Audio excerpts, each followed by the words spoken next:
अस्सलाम वालेकुम नाजरीन, मैं हूं नईम हनीफ और आप देख रहे हैं कॉफी विद RNN। आज भी हमेशा की तरह बहुत ही खूबसूरत शख्सियत और नई नस्ल के लिए मैं हमेशा इनको एक रोल मॉडल भी कहता हूं। अच्छा, खुद भी वो नई हैं दिखने में और करियर बड़ा जबरदस्त सक्सेस स्टोरी आज आपसे डिस्कस करेंगे। और इनको जब भी हम याद करते हैं तो हमारा दिल सबसे पहले बो काटा होता है। आप समझ गए होंगे मेरी, आपकी और दुनिया मौसीकी की फेवरेट तशरीफ लाती हैं फरिया परवेज। चंगा मैनू पिछे पिछे अपने तू लायाई, चंगा मैनू पिछे पिछे अपने तू लायाई, देने तड़फाया सारी वेलकम टू द शो, बल्कि वेलकम बैक। थैंक यू, बहुत शुक्रिया Naeem ji, so good to see you. नहीं, ये आपके तो फैंस इतने फोन कर करके और आपको पता नहीं होता कहाँ चली जाती है सबको अकेला छोड़ के। बस जिंदगी के फेजेस और कभी माशाल्लाह अब्रॉड चली जाती हूँ, कभी मैं यहीं होती हूँ, कभी बिजनेस होता है। देखिए, ये एक नेचुरल सा वो है अमल के हर शख्स की फैन फॉलोइंग जो है, फैन उसके साथ जुड़े हुए हैं जी। और जिन लोगों का दिल आपके साथ बो काटा हुआ है तो वो तो आपको मिस करते हैं। तो हमारा थोड़ा सा पैटर्न शो का है कि ये एक ऑटोबायोग्राफी शो है जी। तो इसमें हम जो है वो आप जैसी जो बड़ी शख्सियात हैं उनका जो करियर डिस्कस करते हैं, उससे ज़्यादा हमें जो है आजकल मज़ा आ रहा है कि हम बचपन डिस्कस करते हैं। अच्छा। और हम बिगिनिंग डिस्कस करते हैं, हम स्ट्रगल डिस्कस करते हैं, हम स्टडी डिस्कस करते हैं। वाह। तो पैदाइश जो है वो कहाँ हुई, घर का माहौल क्या था, यहाँ से शुरू कर। नहीं, लकीली माशाल्लाह बचपन जो है वो बड़ा सादा था, बहुत सादा। और मैं लाहौर में पैदा हुई। वालिदैन मेरे दोनों, मेरे वालिद इंडिया बटाला में पैदा हुए। अच्छा। और ज़ाहिर है माइग्रेट हुए, और मेरी अम्मी जो थी वो शिमला में पैदा हुई। तो मैं जब दोनों का माशाल्लाह मिलाप हुआ तो फाइनली मैं लाहौर में पैदा हुई, मैं पक्की लाहौरी हूँ। और आपकी रेड है ठीक है फिर भी। हाँ, शुक्र। मैं लाहौरी नहीं हूँ ना। वो अच्छी थी क्योंकि वो लकीली मेरे अब्बू का लहजा बहुत अच्छा था और वालदा का भी ज़ाहिर है एक ताल्लुक एक ऐसी माशाल्लाह फैमिली से था। तो सारे सबको पता ही है कि शोबिस की कुछ ऐसी फैमिलीज में माशाल्लाह शुमार होता है मेरा, जो मंझे हुए लोग हैं। घर का माहौल बहुत सादा था और हम लोग इकट्ठे ऑलमोस्ट रहते थे। जिस घर में मैं पैदा हुई, मेरी खाला का घर नीचे था और हम लोग अपर उसमें पोर्शन में रहते थे और बहुत सादा कुछ। मुझे जब वो घर हमने बदला उसके बाद ज़ाहिर है आई वाज हार्डली 3 साढ़े 3 साल की थी मैं। हम लोग अपर माल के एरिया में रहते थे। हाँ जी। और मैंने अपनी जो स्कूलिंग थी टॉडलर्स अकेडमी से स्टार्ट लिया था उसका। अच्छा। हाँ जी, नर्सरी में। बहुत ज़ाहिर है छोटी टॉडलर्स अकेडमी तो वैसे भी बहुत ज़्यादा टॉडलर्स के लिए है ना, तो वहाँ से स्टार्ट लिया। और आगे सिलसिला स्टडी का कैसे जारी रहा? उसके बाद फिर हम लोग जब वहाँ से शिफ्ट हुए तो लकीली शुक्र है कि एक पढ़े लिखे माँ बाप के घर पैदा होने से बच्चों के ऊपर ज़ाहिर है पढ़ाई बहुत ज़रूरी होती है। फिर मैं स्कूल गई, जो मेरा स्कूल का नाम था sunflower junior model school. Okay. और उसकी जो प्रिंसिपल थी लकीली, वहाँ मेरा ख्याल है कि शायद फर्स्ट में मैं गई हूँ वहाँ पे, फर्स्ट या सेकंड में ऐसे ही शायद। वो म्यूज़िक माइंडेड बहुत ज़्यादा थी और वहाँ से साथ साथ छोटा म्यूज़िक का आगाज़ भी मेरा वहीं से हुआ। तालीम जो थी उसकी सबसे अच्छी बात ये थी कि वो बड़ी अच्छी प्रिंसिपल थी। वो जितना भी उस स्कूल को, छोटा सा स्कूल था इंग्लिश मीडियम, उसको चलाने के लिए वो बड़ी एफर्ट करती थी। अच्छा। और आज तक अगर मैं उसी स्कूल को क्रेडिट देती हूँ क्योंकि उन्होंने हमें टेंसेस का बहुत रुझान हमारा टेंसेस की तरफ दिलवाया कि I had and he has and ये सारी बातें वहीं से मेरी बुनियाद माशाल्लाह बेहतर होना शुरू हुई। थोड़े बच्चे थे स्कूल में मगर स्कूल का माहौल बड़ा मज़ेदार था और पढ़ाई पे बड़ा फोकस था। तो शुक्र है कि वहाँ से 7th 6th तक मैंने स्कूल में पढ़ा, फिर हम लोगों को घर चेंज करना पड़ा। और उसके बाद फिर मैं यहाँ से इंग्लिश मीडियम स्कूल से मैं गवर्नमेंट स्कूल में जाती हूँ। अच्छा। हाँ जी, और वो गवर्नमेंट स्कूल फॉर गर्ल्स, उसमें जाके बिल्कुल माहौल बदला। मगर क्योंकि मेरी इंग्लिश का मामला ठीक था, तो मेरा जो टेस्ट हुआ, जो एप्लीकेशन उन्होंने लिखवाई, लेटर लिखवाया, उसमें मैं आई वाज गुड, तो मेरा फिर दाखला भी हो गया बड़े अच्छे तरीके से। वहाँ से हमने मैट्रिक किया। मैट्रिक करने के बाद मैं Wahadat colony college for women, Wahadat college for women, अच्छा अच्छा, वहादत वाल्स रोड जो है, बिल्कुल, वहाँ पे मैंने अपना 11th मेरी इंटरमीडिएट और मेरा ग्रेजुएशन। ये साडे इर्द गिर्द ही तुसी पढ़दे रहे हो, सानू पता नहीं चले।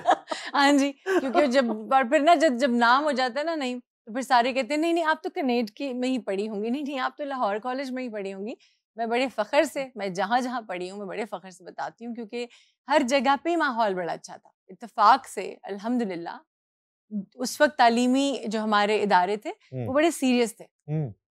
तो अभी भी होंगे, आई थिंक मैं इतने सालों से पढ़ लिया हमने, मगर इतने सालों से मैं स्कूल नहीं गई, कॉलेज नहीं गई, कॉलेज नहीं गई, जाहिर है, मगर पढ़ने का शौक मुझे अभी भी है। नहीं अच्छा, बहुत ज्यादा, बहुत ज्यादा। क्या पढ़ती हैं लोगों के ज़हनों के अलावा? नहीं, अब ज़हन तो मैंने पढ़ने बिल्कुल छोड़ दी। छोड़ दी? हाँ जी, अच्छा, क्योंकि शुक्र वो लाइब्रेरी बंद कर दी? हाँ, क्योंकि ज़रूरत ही नहीं रही। अब ये है कि हम जब जिंदगी के फेजेस आप पे जब चेंज आते हैं, तो फिर फाइनली इंसान अपने ही आप को पूरा पढ़ ले, इससे बड़ी क्या बात हो सकती है। अब आप ही नहीं पढ़िया जाता। बुक्स पढ़ती हैं? बहुत कम, बहुत कम। रीडिंग में मेरा इंटरेस्ट नहीं था। मैं रिग्रेट करती हूँ इस बात पे, मगर मेरा इंटरेस्ट नहीं था। अच्छा, वो जो अंग्रेजी वाले टेंसेस थे वो तो वहीं से शुरू हो गए, स्कूल से ही जी। तो ये म्यूजिकल टेंसेस जो हैं, हाँ जी, ये कब स्टार्ट हुए, ये किस तरह शौक पैदा हुआ और कब आगाज किया? नहीं, बचपन से ही जो अल्लाह ताला आपको आवाज़ दे के भेजते हैं, तो वो मुख्तलिफ एरियाज़ में आपका जो टैलेंट है वो नज़र आना शुरू हो जाता है। तो ये शुरू ही हो गया मेरे जो मेरा सबसे पहला टॉडलर्स एकेडमी के बाद वाला जो स्कूल था, वहीं से उन प्रिंसिपल ने हमें गाना प्रिपेयर कराया। उस स्कूल का नाम था अपना सूरजमुखी, प्यारा सूरजमुखी दिन का राजा। उसका एक गाना उन्होंने बनाया। And if I am not wrong, मुझे थोड़ा सा याद पड़ता है कि हमारे बड़े प्यारे वायलिनिस्ट होते थे अल्ताफ हुसैन साहब। अल्ताफ साहब वाज देयर, कॉन्गो प्लेयर भी था एक। तो ये कॉन्गो प्लेयर बुलाना और वायलिनिस्ट बुलाना, ये कोई वही टीचर कर सकता है जो वाकई जिसका म्यूजिक में इंटरेस्ट हो। वो आ गए, वो मेलोडी बन गई, और लकीली उन 3 4 5 बच्चियों में उन्होंने मुझे खड़ा किया, तो हम लोगों को मेलोडी याद हो गई। तो वो हमने जब गाई, तो मेरे वालिद मुझे कहते हैं कि मैं स्कूल में जब तुम्हें देखा, हमने पहली दफा स्टेज पे, तुम हार्डली 2 या 3 या 4 साल की होंगी शायद। अच्छा। मैं जब स्टेज पे उन्हें देखा तो उन्होंने कहा कि ये तो कमाल है, ये तो इसका मतलब है कि ये गाती है और ये गा सकती है, क्योंकि मेरे वालिद बहुत अच्छा गाते थे और उनको शौक बहुत ज्यादा था। मगर उन्होंने ये कभी इस तरह से नहीं देखा था कि ये वाकई गा लेगी, यू नो। मगर वो सिनेरियो जो गाने का है वो फिर आहिस्ता आहिस्ता शुरू होता है, और फिर जब भी कोई आता है घर पे तो वो मेरे वालिद कहते हैं कि या पेरेंट्स कहते हैं ना, बेटा जरा गाना सुनाओ अंकल को या आंटी को। तो मैं गाना चूज ही वो करती थी अखियों के झरोकों से। अच्छा, वाह। हाँ जी, और वो मैं पूरी अदायगी, कोशिश मेरी होती थी वो जगह भी मैं लैला, पूरी जगह हर तरह से मैं कह के छोड़ूं। सो वही बात है कि जब आप किसी जगह पे अल्लाह ने आपको पहुंचाना होता है, तो अल्लाह ताला स्टेप्स भी वैसे ही क्रिएट करते चले जाते हैं। यहाँ मामला उलट हो गया कि यहाँ आपको कोई जो है ना पेरेंट्स से कोई परमिशन लेना, उन्हें मनाना, अम्मी नहीं मान रही, अम्मी मान गई, अब्बू नहीं मान रहे, बहन भाई इशू, आपको खुद उन्होंने जैसे हंट कर लिया कि उन्हें क्या यार है थे हाँ, बनाया बनाया टैलेंट है, ऐसे ही है। वो मुझे वाकई नहीं करना पड़ा, ना मुझे पूछना पड़ा। हालांकि वालिद एम्फसाइज ज्यादा मेरे डॉक्टर बनने पे करते थे। अच्छा। मुझे नहीं पता कि वो जाहिर है चाहते होंगे मैं डॉक्टर बनूं। मेरे वालिद की मेरी कोई नापुप्पी है, उनका एक भाई थे, अब्बू की फैमिली को इतनी बड़ी है नहीं, तो वो सारा कुछ मेरे में ही फुलफिल कर रहे थे। मुझे उन्होंने बिल्कुल नहीं रोका। आहिस्ता आहिस्ता जब वो देखते चले गए कि इसका रुख बदल गया है और ये इस तरफ आना चाह रही है, तो मेरा ख्याल है कि मुझे वो प्रॉब्लम बिल्कुल फेस नहीं करनी पड़ी। वाकई उल्टा हिसाब है, हाँ जी, वरना तो लोग वो उस तगुदों में इतना टाइम लग जाता है लोगों को। एग्जैक्टली। और कब जो है बाकायदा गाने का आगाज किया, और उस वक्त जो है स्टडी कहाँ पहुंची थी? बाकायदा आगाज अगर तो ऐसे देखा जाए कि जब आप फेमस होते हैं, अगर तो हम उसको बाकायदा आगाज कहें तो वो नहीं था। वो तो हुआ ही जब मैंने एल्बम रिलीज पहला की। सोलो गाना जब बूथ में खड़े होके गाया, मैं उसको बाकायदा आगाज किया, अच्छा, वो बताएं। ऑफ कोर्स हमारा जो सबसे फेमस टीवी था हमारा पाकिस्तान का, वहीं से मौका मिला, और आहिस्ता आहिस्ता सबसे पहला मेरा जो इंट्रोडक्शन हुआ वो खलील अहमद साहब के सामने हुआ। आपको याद होगा कि कायदे आज़म डे मनाया जाता था, इकबाल डे मनाया जाता था, पाकिस्तान की इंडिपेंडेंस डे मनाया जाता था। तो मेरी खाला ने मुझसे कहा कि बहुत सारे बच्चों की ऑडिशन हो रहे हैं, अगर तुम जाना चाहो। मुझे अक्सर वो पिक कर लेती थी जाते हुए, और पिक करके वहाँ ड्रॉप कर दिया। खलील अहमद साहब ने ऐसे ही गाना सुना, और गाना सुनते सुनते उन्होंने अपने कान वो यूँ किए कि कौन बच्चा की आवाज़ कैसी आ रही, तो उन्होंने पीछे मेरी आवाज़ सुनी, तो उन्होंने कहा कि तुम आगे आओ। तो अब वहाँ ये मेरा पहला एक वो आ जाता है कि यार सब बच्चियाँ देख रही हैं और मैं सबसे आगे आगे खड़ी हो गई हूँ। तो वहाँ से एक वो हुआ, उसके बाद और बहुत सारे शोज थे। फिर एक फिल्मी गानों का एक शो था, उसमें वो आई थिंक मेरे काफ़ी दफ़ा मौका उसी चैनल पे मिला। बहुत बहुत अच्छे प्रोड्यूसर्स के साथ काम करने का मौका मिला, एक ही सिंगल माइक पे। कई चैनल्स पे तो हमारे ये प्रॉब्लम रही कि वो जो पुराने ज़माने की टेक्नोलॉजी थी, वो आज भी मुझे लगता है कि वही है कि सब म्यूजिशियंस इकट्ठा प्ले करेंगे, सब म्यूजिशियंस इकट्ठा, वो सिंगर भी अकेला अलग से खड़ा तो हुआ है, मगर वो गाएगा साथ ही, उसमें टेक नहीं हो सकती। तो वो बहुत बहुत पहले से ही शुरू हो गया था ये। पीटीवी पे उस वक्त बहुत शोज होते थे म्यूजिक के। पीटीवी पे बहुत म्यूजिक होता था। अच्छा, बिल्कुल।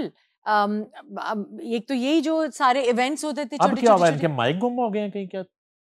वो तबले कहीं गुम हो गए हैं, पता क्या नहीं हुआ? क्या हो गया है। तो सिंगल शो नहीं हो रहा पीटीवी पे, हाँ एक जी, सिंगल शो नहीं हो रहा। म्यूजिक बहुत अरसे से नहीं हो पा रहा। पता नहीं उसकी क्या रीजन हो सकती एक दौर था तो वो क्लासिकल जो एक शो चल रहा था वो बंद हुआ, मुनिज़ा हाशमी जो थी आपा है। जी, वो जी, जीएम थी। जी। तो मैं रिपोर्टिंग करता था पीटीवी की, हुँ, तो मैंने ना शाम 84 पटियाला, यानी कि जिनकी आपस में 751 भी चल रही है, उन्होंने भी हुँ। बुला लिया, मैं इकट्ठा कर लिया सबको कैंटीन में, अच्छा, और मैंने जाके कह दिया पीटीवी में? पीटीवी में, अच्छा, मैं कहा आज मुज़ाहरा करना है पीटीवी के खिलाफ अच्छा, और जीएम के खिलाफ। तो मैं मुनज़्ज़ा आपा के कमरे में, मैं कहा वो आप मैडम मैंने सबको जमा कर लिए, तो अच्छा। हम मुज़ाहरा करने लगे गेट पे। कहती करना की है? मैं कहा करना है हमें कि कोई म्यूजिक का शो शुरू करें। अच्छा, उन्होंने कहा अच्छा, याकूब नासिक साहब को बुलाया उसी वक़्त, तो घराना रंग शुरू किया। अच्छा, ठीक है? अच्छा। तो वो उस तहरीक में मैं शामिल था। मैं उसे बल्कि लीड कर रहा था, हालाँकि मेरा मौसीकी से कोई ताल्लुक नहीं था, मैं तो सिर्फ़ लिखता था। ठीक। तो वो शुरू हुआ, फिर उसके बाद रात गए शुरू हो गया, फिर अच्छा। आपका शो, इतना ज़बरदस्त शो था वो। और फिरदौसी गोश। फिरदौसे गोश्त हाँ शो जी, था। हाँ जी, हाँ जी। उसमें आप गाती भी थी और उसमें क्लासिकल भी, उसमें बहुत कुछ कितना था, और ज़बरदस्त उसमें शो सारे था। बड़े लोग सामने बिठा के और फिर एक राग पे बेस करके वो सारा शो डिज़ाइन हुआ था। वो बहुत बड़ी अटेम्प्ट थी, बहुत बड़ी। और अच्छा, हम पहले छोटी टेम्प पे जाएँगे वापस ज़रूर, प्लीज़। वापस। जी। अच्छा फिर क्या हुआ? वो जी अम, आगे बुला लिया, खलील जी, साहब ने। उन्होंने कहा जी क्या है, ते कोई यूनिक आवाज़ है। उन्होंने कहा कि हाँ, ये कुछ सही सही हो रहा है। फिर उसके बाद इकबाल डे आ गया, उस पे गाने गाए। हाँ, साथ ही इस जग दी जदों तक कहानी रवे, प्यार तेरा मेरी ज़िंदगानी रवे, तसव्वुर खानम साहिबा का एक गाना था, जो मुझे हफ़ीज़ ताहिर साहब ने गवाया। और आई थिंक वो एक काफ़ी मैच्योर हुँ, गाना था। मुझे काफ़ी मैच्योर गाने मिलना शुरू हो गए थे बहुत छोटी एज में ही। अच्छा। हाँ जी। उसके साथ फिर मुझे फ़िल्म का गाना भी ऑफ़र हुआ। हुँ, अ, ज़ाहिर है कहीं न कहीं आप गा रहे होते हैं तो पता तो होता है ना सबको कि यार कहीं कुछ कोई गा रहा है, तो बिल्कुल। वो बच्ची गा रही है या वो गा रही है। अ, वहाँ से मैंने अमजद बॉबी साहब ने मुझे काफ़ी ज़्यादा मैच्योर गाने के लिए बुलाया, और इवन ये भी बताना पड़ा उनको कि बेटे इसको यूँ करके गाना है। हुँ, इसमें ना ये स्टाइल ऐड करो, इसमें से यूँ करके लेके आओ। और ये प्लेबैक था? ये प्लेबैक था, जी। पहला प्लेबैक। अच्छा, चीफ साहब का गाना था, रात नशीली। अच्छा। रात नशीली बात बना ले, मीरा पे ये पिक्चराइज होना अच्छा, था। पहला गाना मीरा पे पिक्चराइज हुआ। जी। अच्छा।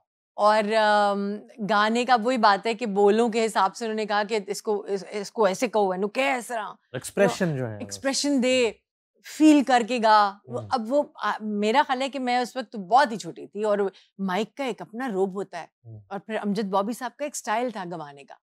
उनका एक आम आसान स्टाइल नहीं था, वो हमेशा रिदम बीट छोड़ के गवाते थे। अच्छा। which was the most difficult task। कि आप अब बीट गुजर गए तो आपने गाना है, ये अब मैं टेक्निकल बात कर रही हूँ, मगर क्या अमेजिंग चीज़ें। फिर उनकी उसके बाद जब मैंने उनको पा लिया उनके स्टाइल को, फिर उन्हें अक्सर बुलाया क्योंकि उनको पता लग गया कि सही हो जाता है। यानी कि और एक मुश्किल ये कि रात का गाना आप दिन के वक्त रिकॉर्ड करा रही हैं। वो भी एडजस्ट करना जरा मुश्किल होता है। स्टूडियो में जब आप घुस जाएं, रात हो या दिन हो, बोल तो आपने। गाना हिट हुआ था फिर वो बड़ा, हाँ जी, फिल्म बड़ी अच्छी गई थी चीफ साहब। बिल्कुल बिल्कुल। अच्छा। शूट बड़ा अच्छी जगह पे हुआ था, मेरा ख्याल है। आई थिंक ये लोग कहीं बाहर ही गए थे, ये पाकिस्तान के अंदर तो अमजद बॉबी साहब ने आपको पीटीवी से जो है वो पकड़ा? अमजद बॉबी साहब ने गवाना बेसिकली मेरी जो खालाजाद हैं आरिफा सिद्दीकी, उनको गवाना चाह रहे थे वो। और आरिफा उन दिनों में शायद मसरूफ थी, या वो शायद because she is an amazing actress. Arifa का तो मुकाबला एक्टिंग में मेरा ख्याल है कोई भी नहीं कर क्या सकता। तो वो तलत आंटी ने कहा कि वो फ्री नहीं है, तो तुम आ जाओ, तू अगर बेटा गा सकनी हो, उन्होंने एक दफ़ा स्थाई अंतरा कह के दिखा दे। और दैट्स इट। मैंने कहा तो उन्होंने कहा थी आवाज़ काफ़ी तेरे सारे ने मिल दी है, तो चल ठीक है बेटा तू आ जाई फिर। और फिर मैं गई, बड़े भाई के साथ मैं जाती थी। जावेद शेख साहब की मूवी थी वो, और जावेद शेख साहब एक अमेजिंग इंसान है। आज भी देखें, अगर किसी इंसान की अच्छाई होती है तो वो, अगर मैं 30 साल के बाद भी वो बात कर रही हूँ तो वो वही है। वो मेरे जहन में वो नक्श है। ये कितनी अच्छी बात है। वो first impression is the last impression this है ना। बहुत मज़ा आया। वो उन इतना खुला माहौल था, कभी उन्होंने खाने के लिए तंग नहीं किया, माहौल बड़ा अच्छा था। कभी नहीं हुआ कि कोई बंदा भूखा रह गया हो, पूछ पूछ के कि तुसी खाना खाते, आपने खाया, आपने चाय पी। मतलब it was an amazing atmosphere कि मुझे ये फीलिंग ही नहीं होती थी कि मैं पहली दफ़ा गा रही हूँ, या अकेली हूँ, या भाई है साथ मेरे, मगर मैं, एक होता है ना बच्चा डर जाता है। मगर I am talking about late teenage मेरी। हमारी तो बच्चियां कहाँ ग्रो करती हैं इतनी जल्दी, जब तक इतने हालात से भी गुजरना पड़ता है। हमारी बच्चा तो बच्चा ही होता है। ये जो इनिशियल स्टेप्स थे, स्टेयर्स आप चढ़ रही हैं, तो कहीं जो कोई आपको लगा नहीं कि कहीं पाँव मेरा स्लिप हो रहा है, या कोई कहीं रुकावट आ रही है, कोई पाँव खींच रहा है, बस कोई कुदरत हाथ पकड़ के चढ़ाती जा रही है? नहीं नहीं, एक तो आपकी तारीफ मैं ज़रूर करूँगी। इतने अच्छे सवालात बहुत रेयर कभी किसी ने किए, और मुझे खुशी है क्योंकि ये आप जिस तरह से आप लेके चल रहे हैं तो बहुत सारी चीज़ें मुझे याद भी आ रही हैं। बहुत से प्रॉब्लम्स आए, आवाज़ में प्रॉब्लम आ गया। अच्छा। एक टाइम ऐसा आया कि मैं आशा भोसले साहिबा को बहुत ज़्यादा फॉलो करती थी, बहुत ज़्यादा। कि मुझे ऐसे लगता था कि मैं उन्हीं की तरह गाती हूँ। इतना ज़्यादा इन्फ्लुएंस हो गया था कि मैं जब गाती थी मुझे लगता था बिल्कुल उनकी आवाज़ आ रही है।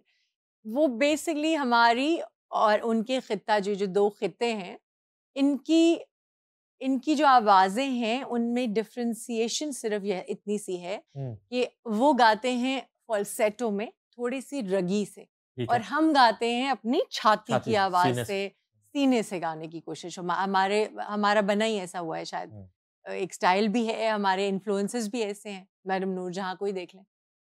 जोरदार गाना कह सकते हैं? फुली गाना गाते हैं हम, जैसे जिस आवाज में मैं बात कर रही हूँ मैं उसी में अगर गाऊंगी तभी मेरी आवाज की पहचान बनेगी।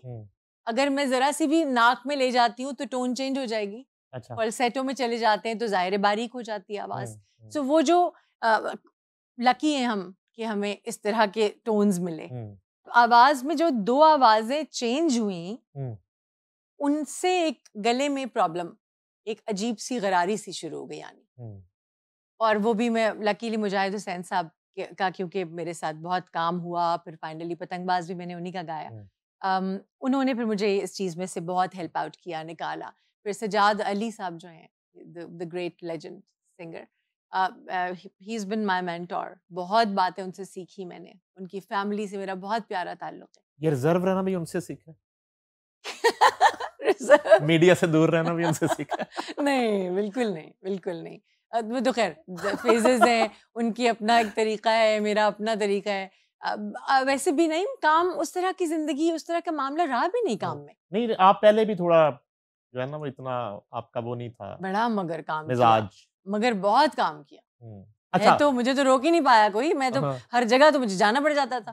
कॉल आ रही है, इस्लामाबाद से भी आ गई है, कराची से भी आ गई। आई वाज माशाल्लाह सिंगिंग लाहौर, कराची, इस्लामाबाद, हर जगह तो मैं गा रही थी। अच्छा, ये तो एक कुदरती इशू था ना, वो आवाजों का, वो थोड़े अरसे का आया, ट्रेना वो क्लैश हुआ, और फाइनली मेरी वो पटरी भी इन सारे लेजेंड्स ने मिलके वो मुझे उस पटरी पे चढ़ा दिया कि जब ये पैटर्न है तो फिर इसी पैटर्न को फॉलो करेंगे।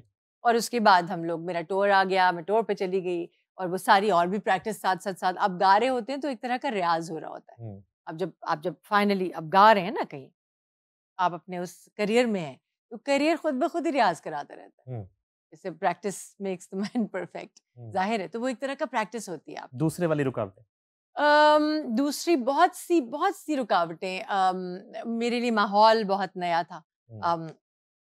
जब पहला गाना, 2-3 गाने मैंने रिहर्सल किए सैयद नूर साहब की फिल्म के लिए, अमजद बॉबी साहब रियाज करा रहे हैं, 9 दिन हमने उसकी प्रैक्टिस की। 10वें दिन जिस दिन मैं जाके एवरन्यू स्टूडियो में खड़ी होती हूँ, एवरन्यू स्टूडियो छा गया मुझ पे।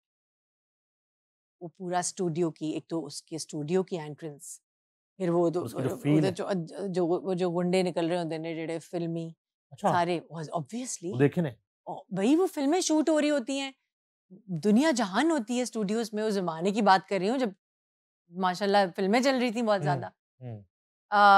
मैं अंदर पहुंचती हूँ तो मुझसे माइक पे मेरी आवाज नहीं चल रही। ये आपकी फर्स्ट अपीयरेंस है एवेन्यू स्टूडियो में? हाँ जी, पहली दफा देखा है? पहली दफा देखा। जिंदा स्टूडियो? बिल्कुल। अच्छा। और गाना कौन सा था, फिल्म कौन सी थी? आई थिंक वो फिल्म नहीं आई थी। अच्छा, वो हुई नहीं थी फिल्म, क्योंकि उसके 3 गाने थे, तीनों गाने मैंने प्रैक्टिस किए थे। ठीक है। और मुझे अभी भी उसमें से 1-2 चीजें याद है, बहुत प्यारी थी। अमजद बॉबी साहब, मोस्टली क्योंकि उर्दू फिल्म थी, तो उर्दू फिल्म के लिए रुखसाना नूर मोस्टली लिखा करती थी। घर में हम रिहर्सल करते थे सैयद नूर साहब के, तो रुखसाना से बड़ी दोस्ती भी थी, और वो बहुत लिखा उन्होंने मेरे लिए, बहुत प्यारा रिश्ता था। माहौल ही इतना मजे का होता है कि वो लिख ही जा रहा है, नहीं ये वाला ठीक नहीं गा, नहीं ये लाइन सही करके दें, ये वो, उसमें फिर आप दोबारा अमजद बॉबी सब कहलवा रहे हैं कि इन लफ्जों को फिट करो, ये ना हो कि वहां जाके तुम्हें प्रॉब्लम हो जाए। नो, वहां जाके फाइनली स्टूडियो में आवाज उस तरह से काम नहीं की जिस तरह उसको करना चाहिए। कमाल की बात ये है कि शायद अल्लाह ताला सिखाते भी ऐसे हैं, हर जीत के साथ हार तो होती है। उन्होंने साथ साथ गाना बताया, मैं गा रही हूँ गाना, और वो लकीली, पता नहीं, मैं लकीली इसलिए बार बार कह रही हूँ क्योंकि वो फिल्म नहीं आई। शायद वो गाना उस वक्त कोई और गाता तो मेरा दिल टूट जाता, शायद मैं वही हिम्मत हार जाती। मगर मुझे फिर ये बहुत सारी बातें ये भी पता चली कि वो तो फिर वो अब इंडिया से गवाएंगे, वो आशा जी गाएंगी। अच्छा। तो मैं कहा यार, एक चीज मैंने प्रैक्टिस किए हुए वो आशा भोसले गाएंगी तो इससे बड़ी और क्या बात होगी, यू नो। अच्छा। हाँ, क्योंकि मैं बड़ी पॉजिटिव हमेशा से रही हूँ। अब वो जेलसी वाला फैक्टर उधर नहीं आया? कभी नहीं। अगर इधर कोई गाता तो फिर थोड़ा आना सीखी यार है की हो गया, थोड़ा सा जरूर होता। उधर नहीं हुआ? उधर नहीं हुआ। आप सोचें एक गाने का, क्योंकि कविता कृष्णमूर्ति कितना बड़ा नाम है, अगर वो जो रिहर्सल थी गानों की, जो गाना बना करता था और वो अगली बड़ी सिंगर तक जाना होता था, या कविता जी से फर्ज करते हैं आशा भोसले जी को जाना है, तो कविता जी उसकी रिहर्सल करके भेज रही हैं, गा के भेज रही हैं कि ये गाना ऐसा है। तो कविता कृष्णमूर्ति तो बड़ा इस बारे में बड़ी प्राउड फील किया करती थी, तो हमारी क्या औकात है? हम भी मतलब इसी तरह के सिंगर्स हैं, अपने मुल्क का अल्लाह ने हमें बड़ा नाम दिया है। उधर गाइड रह गया था कोई, आपकी आवाज में गाइड रह गया था, या इसी तरह की बात मुझे पता चली कि अब वो गाने आशा जी गाएंगी। अच्छा। तो वो मेरे लिए एक और बूस्टर था, आप समझे, समझ रहे हैं। तो बस आई जस्ट मेरे लिए वो भी बड़ा अच्छा रहा। मैंने बहुत से तजर्बे किए, मैंने जिंगल्स भी गाना शुरू किए, वाजिद नाशाद साहब पहली दफ़ा मुझे मिले और उन्होंने मुझे कहा कि मैं तो, वो जाहिर है उस वक्त शुरुआत था मेरा, अभी तुम नई हो, अभी तो 3-4 हज़ार रुपए दे दूंगा मैं। तो मैंने कहा जी ठीक है, और मसला पैसा तो कभी भी नहीं था, इस तरह की फीलिंग ही कभी नहीं थी। हालांकि जिन आर्टिस्टों के, मैं ये समझती हूँ कि काम का पैशन इतना स्ट्रांग था कि जिन आर्टिस्टों के पास पैसे नहीं भी थे, वो उस पैशन की वजह से काम कर जाते थे कि कोई गाल नहीं देखी जाएगी। अब समझ रहे हैं, अब जमाना बदल गया है ना। अब तो हम कहते हैं कि पैसे नहीं होंगे तो काम कैसे होगा, यू नो, कितने होंगे, ये पहला क्वेश्चन होता है। तो आप देख लें कि काम की नौयत भी वैसी हो गई। एक चीज का शौक, एक चीज का पैशन, उसकी लगन, वो काम को की बुनती और तरह से होती है। कभी कोई ऐसी स्टेज आई इस मरहले में कि आपने कहा कि यार नहीं होना, नहीं करना, गिव अप कर देती हूँ कभी? और ये क्योंकि ये एक वो दौर भी है कि आपकी फैमिली में इतने बड़े बड़े नाम जी, और अगर मैं आरफा सिद्दीकी का ही जिक्र करूं बेशक, तो वो इतनी हसीन औरत और इतना जबरदस्त उनका काम, और वो जब मक्खी हिट हुई तो लोगों ने तो, उनके जो फैन थे, खाने से मक्खी उड़ाना छोड़ दी। उन्होंने कहा नहीं मक्खी ठीक है, वो अच्छी चीज है। बड़ा अच्छा है, बड़ी अच्छी बात है, वाकई वाकई। और उस दौर में तो ये एक बड़ा प्रेशर होता है, एक प्रेशर होता है बहुत ज्यादा ना, कि आपकी फैमिली में इस तरह से बड़े नाम हो और इस तरह की फैमिली से बिलोंग कर रहे हो, वो डबल प्रेशर होता है कि या तो आपने उन जैसा करना है या एक कदम आगे जाना है, पीछे नहीं रहना। ये बड़ा मुश्किल हो जाता है। ये सब लोग हमेशा मेंटोर्स के तौर पे रहे मेरी लाइफ में। बड़ी बात है। हाँ जी, क्योंकि जहाँ आपको मैंने बताया, जब आरिफा के पास टाइम नहीं था तो तलत आंटी ने मुझे कहा कि तुम गा लो। तो ये एक, अगर अदरवाइज वो कह सकती थी भाई मेरी बेटी को गाना नहीं मिल रहा, मैं अपनी बहन की बेटी को आगे क्यों करूँ, यू नो। मगर वो वहाँ उन्होंने मुझे दिया ये अपॉर्चुनिटी, और छोटी छोटी बातें सिखा दी थी वो। खालाएं जाहिर है, खाला माँ जैसी होती है।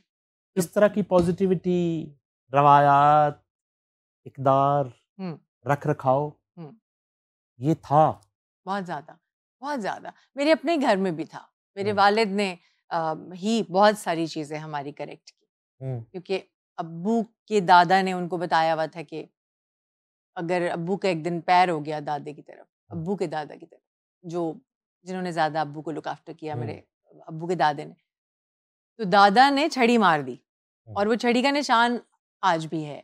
तो वो उन्होंने हमेशा बचपन में हमें वो छड़ी का निशान दिखाया है कि अगर किसी की तरफ पैर करोगे तो ये निशान दे, किसी की तरफ पैर नहीं करना, किसी बड़े के सामने बात नहीं करनी, वो जब बात कर रहा है उसको बात करने दो, कभी किसी के सामने अखबार नहीं पढ़ना, किताब नहीं लेके बैठना, अच्छा नहीं लगता, हमेशा इजाज़त लेके अंदर आना है, बात नहीं काटनी।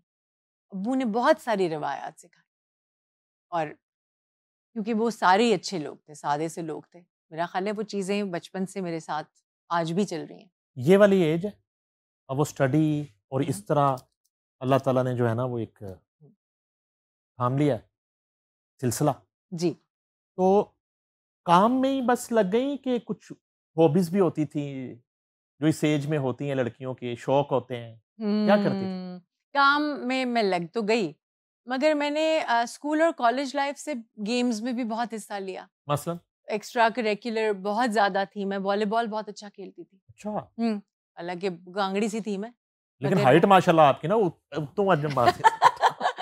जंप करके डम। उसको उनको लगता था मेरी टीचर को। बैडमिंटन बड़ा खेला। मेरा ख्याल है मैंने माशाल्लाह सारी ख्वाहिशें पूरी की, क्योंकि मैं एक ही बहन थी, 2 भाई हैं मेरे, तो गुड़ियाँ दियाँ, शादियाँ भी बढ़िया की थी, पटोले बड़े बनाए, ईद मिलादुन नबी पे हम पहाड़ियाँ बनाया करते थे। अच्छा, गुड। वो रेत बार ढेरी लगी हुई थी, उसमें पैर घुसा लेना, कितनी देर उसके ऊपर पहाड़ी बनाते रहना। पूरी बना के कभी लड़ाई हुई तो गिरा दी? नहीं, ये मौके इस तरह के, मेरी तबीयत ही नहीं थी ऐसी। वो बनाते थे, लाइटें लगाते थे, सारे घर के अंदर डेकोरेशन पीसेस बाहर आ जाते थे, वो एक माहौल था। एक मतलब आई एम वेरी लकी कि हमने बड़ा अच्छा बचपन देखे हैं। नहीं, हम अपने बच्चों के पास बचपन ही नहीं है वो वाले, है ना। अब तो छोटा बच्चा भी वही स्क्रीन में बेचारा रुल गया है। एग्जैक्टली। और माँ तो कह रही है हाँ कोई बात नहीं, रो रहा है बेटे इसको दे दो टैबलेट।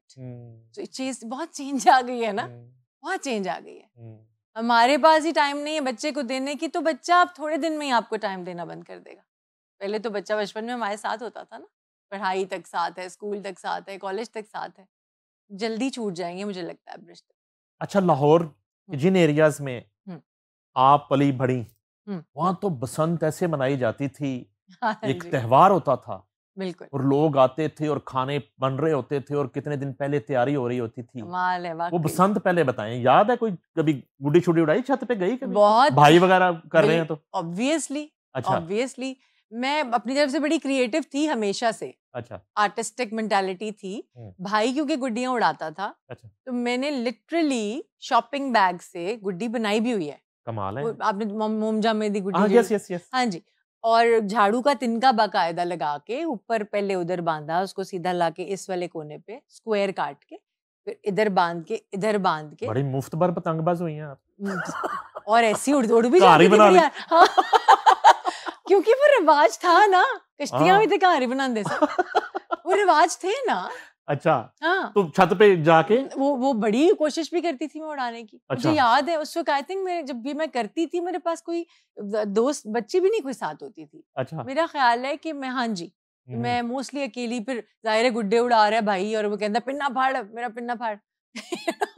ते सही फाड़। अच्छा, अपनी गुड्डी वो हो गई तो मैंने कह रहे तू मेरा पिन्ना गलत फड़िया है सी नो।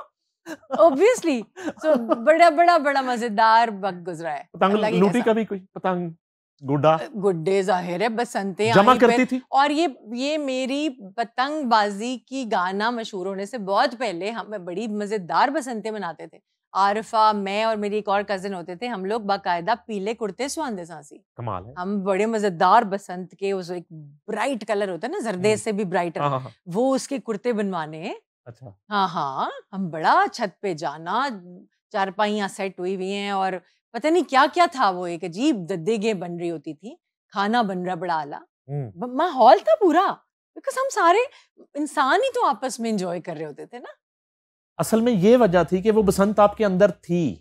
पता नहीं जितना हुआ बोकाटा, जितना अच्छा बोकाटा आपने किया शायद कोई और ना कर पाता, क्योंकि आपने तो प्रैक्टिकली वो सारा कुछ देख रखा था, कर रखा था। आई नो, मगर जब जिंगल्स गाने शुरू हुए और एक दिन जिंगल ही गाते हुए मैं एक जिंगल गाने ही गई, और वो एक पूरी टीम थी, आपने जाहिर नाम सुना होगा, एवेन्यू कॉन्सेप्ट्स, उनकी पूरी एक टीम थी। एवेन्यू स्टूडियो सजाद गुल साहब का, शहजाद गुल साहब, उनका एक एडवर्टाइजिंग एजेंसी थी, उस एडवर्टाइजिंग एजेंसी की टीम थी। अच्छा, जिन्होंने पूरा जिंगल बनाया। और जिंगल, मैं उस दिन जिंगल गा रही थी, वो गाते गाते सम ऑफ द पर्सन, उन्होंने मेरे वालिद से बात की कि फरिया की आवाज़ बहुत अच्छी है, कि आप चाहते हैं कि हम इनकी एक एल्बम बनाएं, क्योंकि हम सारी अब टीम काम कर ही रहे हैं, म्यूजिक पे बड़ा काम करते हैं, तो we would like to go for an album. मेरे अब्बू ने कहा कि हाँ, व्हाई नॉट, मुझे तो कोई इतराज नहीं, प्लीज। और कैसेट थी, AB साइड थी, हाँ जी, हाँ जी, पता नहीं कितने गाने एक साइड पे होते थे, 5 एक साइड पे, 12 बन जाते थे टोटल, तकरीबन ऐसे। हाँ, टोटल 12। हाँ, उसमें से उन्होंने कहा B साइड वाला चौथा ला दे। हाँ। और कभी कभी उसके वो फंस जाता था उसके में ना फीता, हाँ, जाहिर है, याद है, टेप, जाहिर है कैसेट, फिर अब वो कैसेट हाथ में है, फीता अंदर है, हाँ। उसको पेंसिल के साथ आहिस्ता आहिस्ता निकाल के, कितनी मुसीबतें, और फिर उसको पेन से, यस आई नो, वो करना, हाँ जी, और हल्का जो ना फीते पे वो खम भी आ जाता था, तो उते किशोर दी आवाज भी थोड़ी जी इधर उधर हो जाती। कितनी प्यारी यादें हैं ये। अच्छा, कितनी प्यारी बात है। उसके बाद बस हमारा वन ऑफ द सॉन्ग, जब सारे गाने हो गए तो इत्तेफाक से एक गाना जो था, उन्होंने कहा कि हम पतंगबाजी भी बनाते हैं। ठीक है। ख्याल तो मुझे आया होगा कि ये क्या बात हुई, पतंगबाजी क्यों, मगर मुझे ये झटका सा नहीं लगा, क्योंकि I was already going through it. गुड्डियाँ उड़ा रही थी, मेरा भाई गुड्डियाँ उड़ा रहा था, और बल्कि भाई की तो बड़ी क्लास भी हुई एक दफा, क्योंकि टीचर घर आ गया। अच्छा। तो उन्होंने कहा छुट्टी क्यों की इसने, तो उन्होंने, अम्मा को पता नहीं था कि वो छुट्टी कर गया था उस दिन, तो वो उस्ताद घर आ गए, वो छत पे चले गए, अम्मा ने कहा आप छत पे चले जाए, गुड्डी उड़ा रहे ऊपर, तो पता नहीं भाई की बड़ी क्लास भी हुई, आई एम श्योर। हाँ, वो तो गुड्डी का पेपर दे रहे।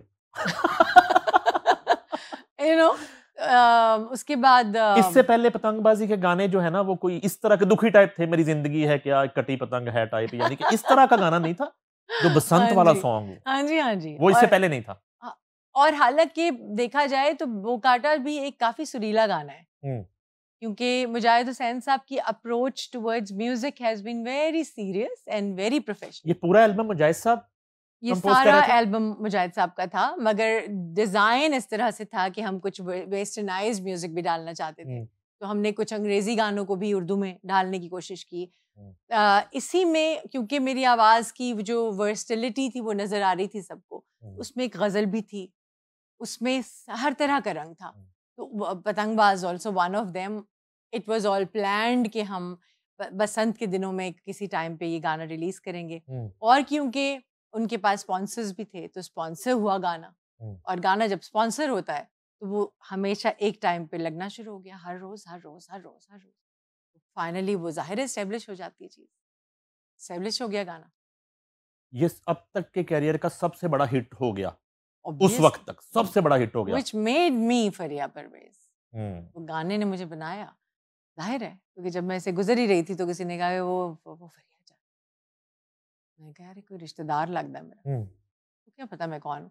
सुनाम फिर चलते चलते चलते फाइनली बिल्कुल ही गुड्डी की तरह चढ़ गया।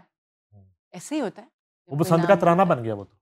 वो बसंत का तराना बन गया, और वो मेरे जाहिर है मेरा करियर उस वक्त फिर उरूज पे था। और फिर बसंत आपको पता है हर छत पे किस तरह से इवेंट होता था, और हर छत किराए पे चला जाया करती थी, लोग उसका रेंट लेना शुरू हो गए थे। बाहर से टूरिस्ट आता था इतना, होटल बुक हो जाते थे, और फूड स्ट्रीट में रश है, खाने पक रहे हैं, अंदरून शहर में एक अलग मेला लगा हुआ है, पूरा त्योहार और दावतें हैं, यस, एक दूसरे के, हाँ, खाने पीने, और कितने कारोबार, गुडियों के कारोबार कितने लोगों के चमक रहे थे, सब कुछ, सब चीजें अरूज पे थी। बस फिर जाहिर है मैं क्या करती, मेरे पास तो टाइम ही नहीं था। मगर फिर उसी दौर में आई डिसाइडेड कि मैं इतना ज़्यादा ओवरलोडेड काम मैं नहीं ले पाऊंगी, तो मुझे कुछ एरियाज अपने लिए चुनने पड़ेंगे। वो शुक्र है कि मेरी टीम इतनी इस काबिल थी कि उन्होंने उसी वक्त देख लिया कि ये कितना काम ज़्यादा खुश उसलूबी से कर सकती है। तो हमने फिर फाइनली चंद शहर चूज़ कर लिए, जिसमें कराची था, इस्लामाबाद था, लाहौर था, बहुत सीधा सीधा ऐसे इलाके। और उसकी वजह से भी अच्छी बात ये हुई कि क्वालिटी का काम रहा। अच्छा, बसंत के तराने की जो गन गरज थी, उसका मजा तो बसंत के साथ ही आ रहा था ना, जब तक बसंत थी। उसके बाद तो दिल हुआ बो काटा तलाकों तलूकों भी लोग सुनते होंगे, ठीक है। तो बसंत का ना होना जो है, वैसे जी, अब मैं आपको गाने की वजह से नहीं कह रहा ये बात जी, क्योंकि आप खेलती रही पतंगबाजी जी, और मैं भी लौरिया हूं, और हमने वो माहौल देखा हुआ है। तो वो बसंत का ना होना जो है जी, वो कितना तकलीफ नहीं कह देते, चलो वो काफी तकलीफदेह था, मगर जब इंसानी जाने खतरे में आ गई ना, तो फिर तो मैं तो कभी भी नहीं किसी को कहूंगी कि अगर मैं किसी चीज से बनी हूं या वो मेरे लिए हर तरह का फायदा उसमें है, तो मैं किसी का नुकसान सोचूं। मैं ऐसा सोल ही कभी नहीं थी। तो वहीं जब ये बातें शुरू हुई तो मैंने कहा कि बिल्कुल ठीक है। और मैं इस तरह के बहुत सारे जो हमारी बहस हुई, और हमारे बाकायदा शहर में हवेली में एक प्रोग्राम हुआ इसके ऊपर कि अगर इस तरह से हो रहा है, मियां यूसुफ सलाउद्दीन की हवेली जी, मेरा ख्याल है उनके साथ भी कुछ पॉलिटिशियंस भी और बैठे उस शो में। तो मैं कह सकती थी कि क्यों नहीं, प्लीज, हमें ये क्या बात हुई। अगर आप हमारे मुल्क में तो मोस्टली काम अगर 2 नंबरी से किए जाते हैं और किए जाएंगे तो जाहिर है नुकसान ही होगा। और आप बच्चे की गर्दन कट गई, एक बंदा घर जा रहा है बाइक पे, उसकी गर्दन कट गई है, बच्चा छत से नीचे गिर गया है, तो ये तो चीजें जाहिर है वो फिर खेल तो मातम बन गया। तो मैंने जाहिर है कहा कि ठीक है, it's okay, it's good for me, ban कर दें। और वो अभी तक भी बैन ही इसलिए ही रहना चाहिए क्योंकि हम सीधे होंगे ही नहीं, क्योंकि मेरी अना इतनी बड़ी है कि मेरी गुड्डी कोई काट के जाएगा कहाँ। और मैंने वो केमिकल डोर यूज करनी है, मैं तो करूंगी, एक दफा खर्चा करना चाहिए किसी के साथ जो मर्जी। बिल्कुल, मैं तो अपना कमा लूंगा ना, मेरा तो घर ठीक रहेगा ना, दूसरे गए भाड़ में। यही हमारा प्रॉब्लम है। अब कैरियर टेक ऑफ कर गया, सुपरस्टार फ्रिया परवेज, एक्टिंग की ऑफर की किसी ने? कभी सोचा कि चलो कर लेती हूँ? एक्टिंग की ऑफर बहुत हुई, अच्छा। मुसलसल होती रही। और मैं बसंत का ये जो पूरा अपना जो एल्बम रिकॉर्ड करी थी पतंगबाज का, उसी वक्त मुझे सैयद नूर साहब का एक गाना गा रही थी मैं। उन्होंने मुझसे कहा कि काम करो फिल्म में, और ये बात हो रही थी संगम की, जो रोल सना ने किया बाद में। अच्छा। जी। जाहिर है वो क्योंकि मेरा माहौल ही नहीं था। मैं जब चली गई studio, once again Avenue studio, अब उस वक्त म्यूजिक के लिए एंट्री हुई थी, इस दफा एक्टिंग के लिए एंट्री हुई। पहला एक मिस एडवेंचर हो चुका है एवर्न्यू जी तो फ्रिया परवेज साहबा से कहा गया कि एवर्न्यू तशरीफ लेके आए, तो अब जी। बोझल कदमों के साथ जा रही फ्रिया। और हाँ जी, क्योंकि मैं ये बात है पतंगबाज से पहले की, बोकाटा से पहले की बातें हैं ये सारी। एक्टिंग छोटी छोटी छोटी मैं पीटीवी पे करती थी। मैं चली गई और मैंने जब रेशम को शूट होते हुए देखा गाना, Resham was very confidently full fledge तरीके से वो अपना गाना दे रही हैं, और शी लुकिंग प्रिटी, बहुत प्यारी लग रही हैं। और जाहिर है फिल्म में बंदा जिस तरह तैयार हुआ होता है वो वैसे ही बड़ा हसीन लगता है। उस शॉट को बहुत सारे लोग देख रहे थे, बहुत खतरनाक आंखें और रंग बिरंगे लोग, और साइडों पे ऐसे जमा हुए हैं जैसे जैसे अखाड़े के इर्द गिर्द नहीं लोग खड़े हो या जाते हैं। सर्कस है। हाँ हाँ जी, समथिंग लाइक दैट। मुझे नहीं पता नहीं क्या हुआ, मेरे वालिद हालांकि मेरे साथ थे। मैं वापस पलटी और मैंने नूर साहब से कहा, मैं कि नूर साहब एक रिक्वेस्ट है, आई एम सॉरी, मैं फुल तैयार होके आई हूँ, मैं गेटअप में हूँ, मैंने पहला सीन देना है, मगर मैं नहीं करना चाहती, मैं नहीं कर पाऊंगी। तो उन्होंने एकदम मेरे वालिद की तरफ देखा, तो मेरे वालिद ने कहा कि इंटरेस्ट नहीं, उसको नहीं दिल चाह रहा, तो मैं क्या कह सकता हूँ। सैयद नूर साहब ने उसी वक्त मुझे कहा कि अच्छा ठीक है, मगर तुम्हारी फिर एक सजा है कि घूंघट में जो अंदलीब की आवाज है वो तुम्हारी आवाज होगी, मुझे तुम्हारी डबिंग चाहिए। ओके। अब वो एक्टिंग वहां नहीं थी, तो एक्टिंग आ गई ऑडियो में, ठीक है जी। तो अंदलीब की जो घूंघट में आवाज है वो मेरी आवाज बैकग्राउंड में। अच्छा जी, जबरदस्त। और वो भी वही हुआ कि मैं वहाँ डबिंग कर रही हूँ, और मेरे जो ये सारे प्रोड्यूसर्स एल्बम वाले, बोकाटा वाले, वो अंदर आए और मैं चीखे मार रही हूँ, शॉट आया हुआ अंदलीब का और हवाएं चल रही हैं, आंधी आ रही है, और वो कह रही है ऐसा क्यों किया, मैं चीखे मार रही हूँ। तो वो प्रोड्यूसर कहता है कि तो मेरा कबाड़ा करा देंगे आप नूर साहब, खुदा का वास्ता, मेरी तो एल्बम बिल्कुल रेडी है, वो गाएगी कैसे। तो ये सारी मामले फाइनली खैर घूंघट हो गई। उसकी थोड़े दिन के बाद मैंने ब्रेक लिया, फिर मैंने एल्बम के गाने रिकॉर्ड किए। बट अब आज बातें करते हुए ये महसूस हो रहा है कि मेरा कितना लंबा एक करियर है, जिसमें माशाल्लाह अल्लाह ने मुझे हर तरह का काम करने का मौका दिया है ना। तो उसने फैसला कर लिया कि एक्टिंग नहीं करनी? एक्टिंग का फैसला मैंने बहुत ही पहले कर लिया था। अच्छा। मैंने एक बहुत आला ड्रामा किया था, जावेद फाजिल साहब ने पहला ड्रामा की डायरेक्शन की थी, जिसमें शबीर जान मेरे साथ हीरो थे और Rubina Ashraf was the main heroine. इसका नाम था घर गलियां और रास्ते, और इसकी बुखारी साहब उसके डायरेक्टर थे, जिनकी वालदा हैं जुबैदा खानम साहिबा। फैसल बुखारी।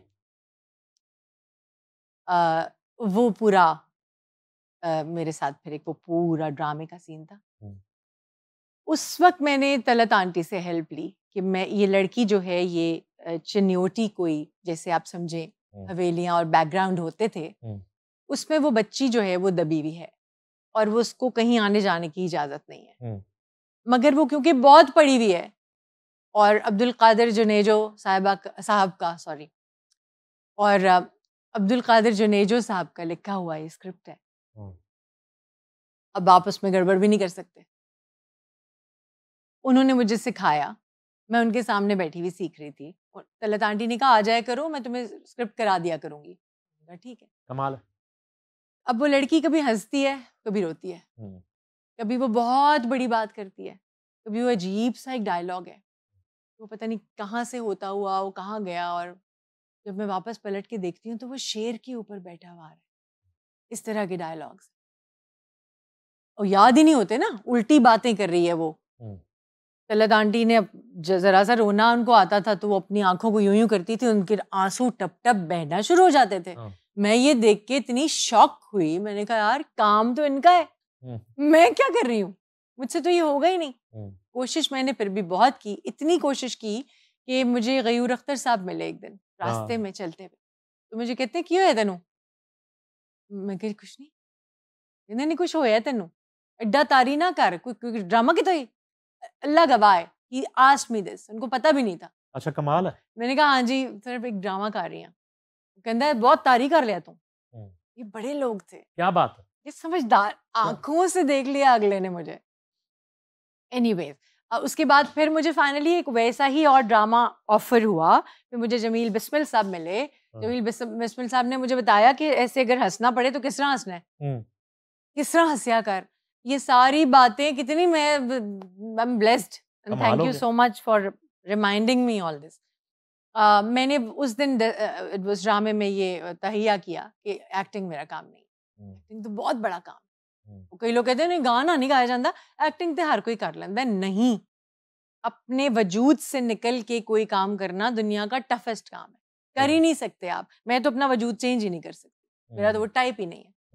आज भी मुझे आप दे दें अच्छा सा कोई, मुझे फिर आई थिंक शूट करने का फिर 7-8 साल पहले की बात है, काशिफ साहब के घर मुझे मैंने अपना स्टिल फोटोग्राफी का शूट किया था। काशिफ रांझा जो ड्रामा है, काशिफ निसार साहब के घर, ही ऑफर्ड मी अ ड्रामा, 7-8 साल पहले की बात। तो आई सेड नहीं, आपने कहा नहीं मैं फ्री परवेज़ा रोल ही करना, वो भी नेचुरल। म्यूजिक, हाँ म्यूजिक बहुत बड़ी चीज है भाई, म्यूजिक आप करेंगे तो और किसी चीज को आप टाइम कैसे दे सकते। एल्बम हिट हो गया, एल्बम हिट हो गया, गई, अब जो है ना वो पैसे आना शुरू हो गए। अमीर फ्रिया परवेज अल्हम्दुलिल्लाह। पहली जो है अपने पैसों से जी क्या खरीदारी की, वालदा के लिए क्या खरीदा वो पहली चीज, और वालिद के लिए क्या खरीदा, और अदनान के हिस्से में क्या है? सारे बहुत सादे थे। अच्छा। अम्मी ने कभी कुछ नहीं मांगा, एवर, बहुत सादगी थी। और अब ये 150 रुपए के चेक से बात शुरू हुई हुई है। ये बात हम 30,000 से या 70,000 या लाखों से बात कर ही नहीं रहे। बात शुरू ही आपकी हो रही है 10 रुपए का भी चेक है मेरे को, मेरे पास वो फ्रेम हुआ हुआ है, पीटीवी का चेक है वो। आपको पता ही है हबीब बैंक का चेक मिलता था वो। पीटीवी ने छोटे से छोटा चेक बनाने का रिकॉर्ड कायम किया। नहीं वो जी टैक्स काट गया सी। हाँ, अगर 130 का मिलना था, 150 का चेक मिलना था तो उसमें से टैक्स कट गया तो 10 रुपए का बन गया था, कोई बात नहीं। अच्छा। वो पड़ा हुआ था, एक दिन निकल आया वो। हाँ तो अच्छा है ना, कमाल है। नहीं, आपकी हकीकत तो आपके हर वक्त सामने अल्लाह रखना चाहता है, तो हम ही आंखें बंद करके रखते हैं। अच्छा मेरा उसी वक्त से मेरी अम्मा मुझे कहती थी जा 300 रुपए का चेक है तो अब तुम्हारे लिए एक वो खुशबू एक कपड़ा था उसका जोड़ा अगले महीने बनाऊंगी तुम्हारे लिए। इस तरह अम्मा, हम उन चेक्स के साथ ऐसे भी डील करते थे। ठीक है, वालिद की कोई फरमाइश नहीं थी कभी भी, उन्होंने हमेशा मेरे पैसे जोड़ने शुरू किए कि जी ये चलो थोड़े थोड़े पैसे जड़े जहाँ से आ रहे हैं। मैं पतंगबाज की तो बात ही नहीं करी, वो तो फिर, और वो भी चंक जिस जमाने में माशाल्लाह पतंगबाज आया था उसमें वो चंक भी क्या 30,000 से बात शुरू हुई थी कॉन्सर्ट की, 70,000, देन 1 लाख 1.25 लाख, फिर बात 5 लाख तक आ गई, फिर बात आते आते फिर टैक्स वाले भी आ गए। जाहिर है एक चीज ने जिंदगी में तकरीबन 15 या 16 साल की उम्र से मेरा साथ कभी नहीं छोड़ा, और वो ये थी कि ये जो सारी हमारी एक्ट्रेसेस हैं, जब इतना नाम करके, इतना सर्व करके दुनिया को, इतनी मुश्किल मराहिल से जिंदगी में गुजर के जब मुश्किल वक्त से गुजरती हैं तो बहुत बुरा फेज होता है वो। और खूबसूरत तो हर इंसान लगना चाहता है, औरत के लिए तो आईना बहुत जल्दी उसको सच बता देता है। ठीक है, वक्त सिर्फ पैसे से बदला जा सकता है? वक्त पैसा एक बहुत मेजर रोल है, बहुत मेजर रोल है इसमें, इसमें दूसरी बात ही नहीं है, पैसा बहुत इम्पोर्टेंट है। मगर इस वाले फेज की बात कर रहा हूँ जिसका आपने जिक्र किया, जी जिसको हम अक्सर बड़ी तकलीफ से कसम पुरसी की जिंदगी कह देते हैं। राइट, उसमें ऑब्वियसली उसमें तो ना हुस्न है, उसमें तो ना फैंटेसी है, उसमें ना तो कोई चाहने वाला है, ना कोई आपकी मदद करने वाला है। वहाँ तो शायद औलाद भी साथ ना हो, क्योंकि कई हमारे जानने वाले अपने बहुत से सिर्फ शादी भी नहीं हो सकी, ओल्ड एज, कभी शादी हुई भी होगी या नहीं रही होगी, मैं किसी का जिक्र कर रही हूँ, नाम नहीं लूँगी, अपने भाइयों के करियर्स बना दिए, मुल्कों से बाहर भेज दिया, अकेले रह रहे हैं ड्राइवर के साथ, और कहीं रास्ते में ही किसी वक्त जिंदगी की शान।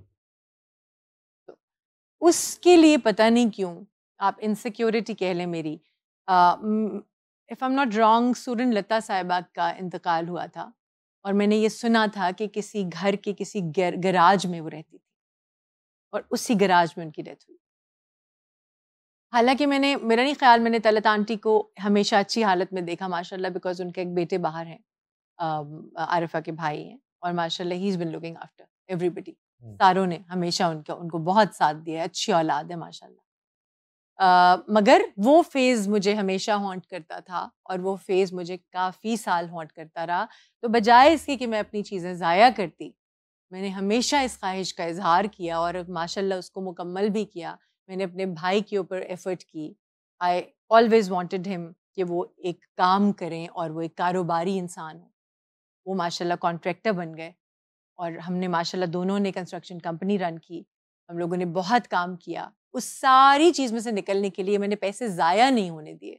मैंने पैसों का हमेशा पॉज़िटिव इस्तेमाल किया और अल्हम्दुलिल्लाह लालच का फैक्टर पहले भी कभी नहीं था, अभी भी नहीं है। उसने जिस हालत में रखा है वो बेहतरीन हालत में उसने रखा है, उसका बहुत करम है।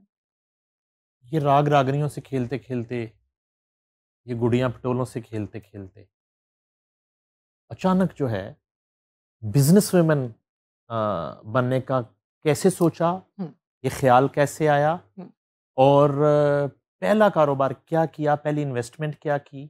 I think it of course कोई इंसान कोशिश अपना घर बनाने की करता है। मशवरा किसका था? घर बनाने का? नहीं, कारोबार करने का। कारोबार करने का मशवरा तो बहुत ही करीबी अ, दोस्त का था। अच्छा। जी, बहुत करीबी, आप कह लें कि I don't want to talk about it, but आप समझें कि जो बिजनेस है ना, ये इसका आइडिया एक अजीब से मोड़ पे आया। अच्छा। कोविड में। ओके। जिस वक्त दुनिया जहान की सब बातें शट हो रही थी, मगर क्योंकि अल्हम्दुलिल्लाह हालत खुदा न खास्ता ऐसी नहीं थी बीइंग एन आर्टिस्ट कि मैं उस वक्त हाथों पैरों की पड़ जाती। उस वक्त ज़ाहिर सारे चिल थे और करने का ऑप्शन ही क्या था। तो कारोबार का ख्याल आया, बहुत इस तरह से आया कि उस वक्त ये ख्याल आया कि ये तो मैं कैसे कर सकती हूँ, मैंने तो कभी कारोबार किया ही नहीं।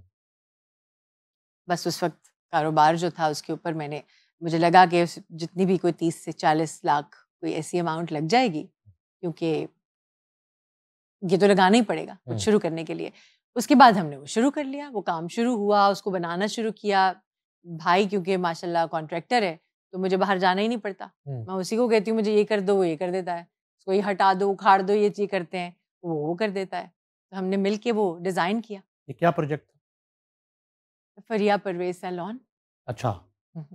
ओके। ये मेरा बैरिया सैलून टाउन में है? ये बैरिया टाउन में है, बैरिया टाउन लाहौर में। ठीक है। और ये एक हमने शुरू किया था इसको 2 फ्लोर से, ग्राउंड और अपना फर्स्ट फ्लोर। उसके बाद माशाल्लाह now it's on another 2 more grounds, basement में भी है और हमारे पास ये सेकंड फ्लोर पे भी है। अच्छा। तो साथ कुछ ब्यूटिशियन का वो चलता रहा, सीखने सिखाने का? जी बिल्कुल बिल्कुल बिल्कुल। सीखने का शौक हमेशा से था। अच्छा। और उसके बाद फिर मेरी लाइफ में मेरा जो आना जाना मुल्क से बाहर शुरू हुआ। स्विट्ज़रलैंड में आना जाना शुरू किया मैंने। और स्विट्ज़रलैंड में मुझे और अचानक मुझे चलते चलते समझ में कुछ नहीं आ रहा कि करें क्या, क्योंकि ज़ाहिर एक आर्टिस्ट है, आर्टिस्ट ने सारी ज़िंदगी इतना काम किया होता है, वो उसके लिए बैठना मुश्किल होता है। जब बाल काटने का ख्याल आया कि मैं हेयर कटिंग क्यों ना सीख लूँ। अच्छा। और सीखा मैंने फिर? मैंने हेयर कटिंग का कोर्स शुरू किया। किसी के बाल खराब किए कभी शुरू में? कोर्स में आप, और वो फिर कोई बाहर गोरा कोर्स करा रहा है आपको, गोरी है अच्छा, वो करा रही है कोर्स, और वो आपको गलती का मार्जिन तो है ही नहीं, क्योंकि वो सर हाथ में देगी नहीं आपके, वो डमी का सर देते हैं। अच्छा डमी का, लेकिन इंग्लिश में कटिंग हो रही फ्रेंच में। फ्रेंच में? अच्छा, ये और मुश्किल से मुश्किल टास्क ये फ्रेंच में सिखा रही है वो। अच्छा, और वो मुझे लैंग्वेज का शौक भी बड़ा है, और उस जमीन पे तो आप फ्रेंच के बगैर चल ही नहीं सकते। बिल्कुल। तो मैंने बस काटना शुरू किए बाल, हम्म। उनके कहने पे साथ मैंने शुरू तो कर लिया। अच्छा, वो जैसे जैसे सर की साइंस मेरे सामने आना शुरू हुई, पहले तो हमारे तो मुल्क में वैसे ही ड्राइवर बेचारे की कोई जिंदगी नहीं है, हमारे मुल्क में नाई दी की लाइफ है, मोची दी की जिंदगी है, ठीक है। तो मगर ये काम बाहर जाके आप करते हैं, और हमारे ही माशाल्लाह लोग वही काम इतने फख्र से कर रहे हैं, सारे के सारे जो भी काम कर रहा है, हमें पता है हमारे माशाल्लाह जितने भी भाई बाहर गए हुए हैं, अपनी फैमिलीज की जो वो कर रहे हैं, उनके लिए ख्याल कमाते हैं उनके लिए, वो किस किस हालत से गुजरते हैं, ये तो हम सोच भी नहीं सकते। मगर सारे माशाल्लाह काम कर रहे हैं हर तरह का। और उसी तरह मैंने जब काम शुरू किया है, तो साइंस है, इस गोल सर की एक साइंस है, ये आसान काम नहीं है किसी तरह से भी। वहां से सीखना शुरू किया, और उसके बाद ही ये ख्याल आया, पता नहीं शायद वही कड़ियां जुड़ती हैं, अल्लाह ताला कड़ियां जोड़ते हैं। मेकअप भी डमियों को कर रही हैं? डमी में लिपस्टिक ला रहे हो? नहीं, मेकअप नहीं सीखा वहां पे मैंने। मेकअप के फिर मुझे आके क्लासेस यहाँ लेनी पड़ी, बहुत सारी, और मेरे सारे मिलने वाले थे, मुसरत आपा, सब लोगों के आइडियाज थे, सब लोगों के साथ क्लासेस, छोटी छोटी बातें शुरू की। मुसरत आपा आपने बताया नहीं कि फ्रिया परवेज चुप करके क्या कर रही थी? मैंने बल्कि मैं तो उनके पास जब पहली दफा गई कि मैंने सैलून खोलना है, अच्छा, तो उन्होंने मुझे कभी डिस्करेज नहीं किया। अच्छा, उन्होंने मुझे कहा कि अपना तुम्हारे पास बहुत मेकअप होगा, अभी मेकअप बाहर से नहीं खरीदना, अच्छा। अपनी चीजें रख लो, अभी तो तुम शुरू कर रही हो, अभी तो तुम्हारा पहले 2-3 माह अपने सबके घर पे ट्राई करो, अपने लिए करो। और जाहिर है नईम सारी जिंदगी तो एक आर्टिस्ट मेकअप करता रहता है। मुझे शौक भी बहुत ज्यादा था, बचपन से बहुत शौक था। मैंने बहुत छोटी थी, मैंने वो मंगवाया था अपने दादा से मेकअप बॉक्स, तो वो शौक बहुत ज्यादा था मेकअप का। वाकई मुझे लगता है मेरे सारे करियर में हार्डली किसी और का के हाथ का मेकअप है, मगर खुद करती थी अपना? मैं मोस्टली मेरा मेकअप अपना आज भी खुद किया हुआ है? नहीं, आज की कहानी फर्क इसलिए हो गई है क्योंकि मेरी जो नीस है, मेरे भाई की जो बेटी है, she is my makeup artist now, and she is माशाल्लाह सर्टिफाइड फ्रॉम डिपिलेक्स, इनका जो हेड ऑफिस है वहां से सीनियर। ये ड्रेस भी उन्होंने डिजाइन किया? ड्रेस नहीं, ड्रेस जो है जी ये अब जाहिर है इतने सालों से इतनी अच्छी जान पहचान बन चुकी है। आपको पता होगा MM आलम पे कयास मल्टी ब्रांड स्टोर है। अच्छा, हाँ जी, उनके जो ओनर हैं उनका नाम है आसिम आजम। अच्छा, and he is a very nice person, बहुत म्यूजिक के दिलदादा हैं, और उनके पास बेतहाशा डिजाइनर्स हैं। तो उन्होंने मुझे खुद रेकमेंड किया, जिस जैस्मिन खान के नाम से, जैस्मिन खान के नाम से ये डिजाइनर हैं। And I because I love गोटा वगैरह, तो वो वैसे भी आपको पता है पर्सनालिटी देख लेते हैं ना लोग कि किसको क्या पहनाना चाहिए, तो वो शायद इसलिए उन्होंने मुझे रेकमेंड किया कि आप ये गुलकारा, थोड़ी सी अदाकारा, ब्यूटिशियन फ्रिया परवेज जो हैं, अब खुद भी टाइम देती हैं सैलून पे, और कभी होता है कि ब्राइडल वगैरह जो हैं वो फरमाइश करती हैं कि फ्रिया परवेज करेंगी, फिर आपसे टाइम तय किया जाता है, और रेट का भी फर्क होता है कि फ्रिया परवेज जो खुद करेंगी किसी का मेकअप, दुल्हन तैयार करेंगी? बिल्कुल, क्या मतलब, सिग्नेचर मेकअप अच्छा एक बड़ा ट्रेंड है अब तो। जो ओनर है उस जगह का, वो सिग्नेचर मेकअप करता है। अच्छा, उसको करना ही पड़ता है, बिकॉज दे स्पेशली वो पूछते हैं कि सीनियर मेकअप कौन है, जूनियर कौन है, सिग्नेचर कौन है। और एक सेलिब्रिटी जब सिग्नेचर मेकअप करता है तो फिर वो एक सेलिब्रिटी का सीनियर मेकअप आर्टिस्ट बन जाता है ना, फिर वो सिग्नेचर एक सेलिब्रिटी का होता है। अच्छा, सो वो तो आप डबल भी चार्ज कर सकते हैं। भी ऐसा क्लाइंट भी आया कि वो कह रहे हैं जी मेकअप फ्रिया ने करना है और साथ गाना भी सुनना है हमें या उठी दुल्हन कह रही है कि फ्रिया कुछ सुना दो प्लीज।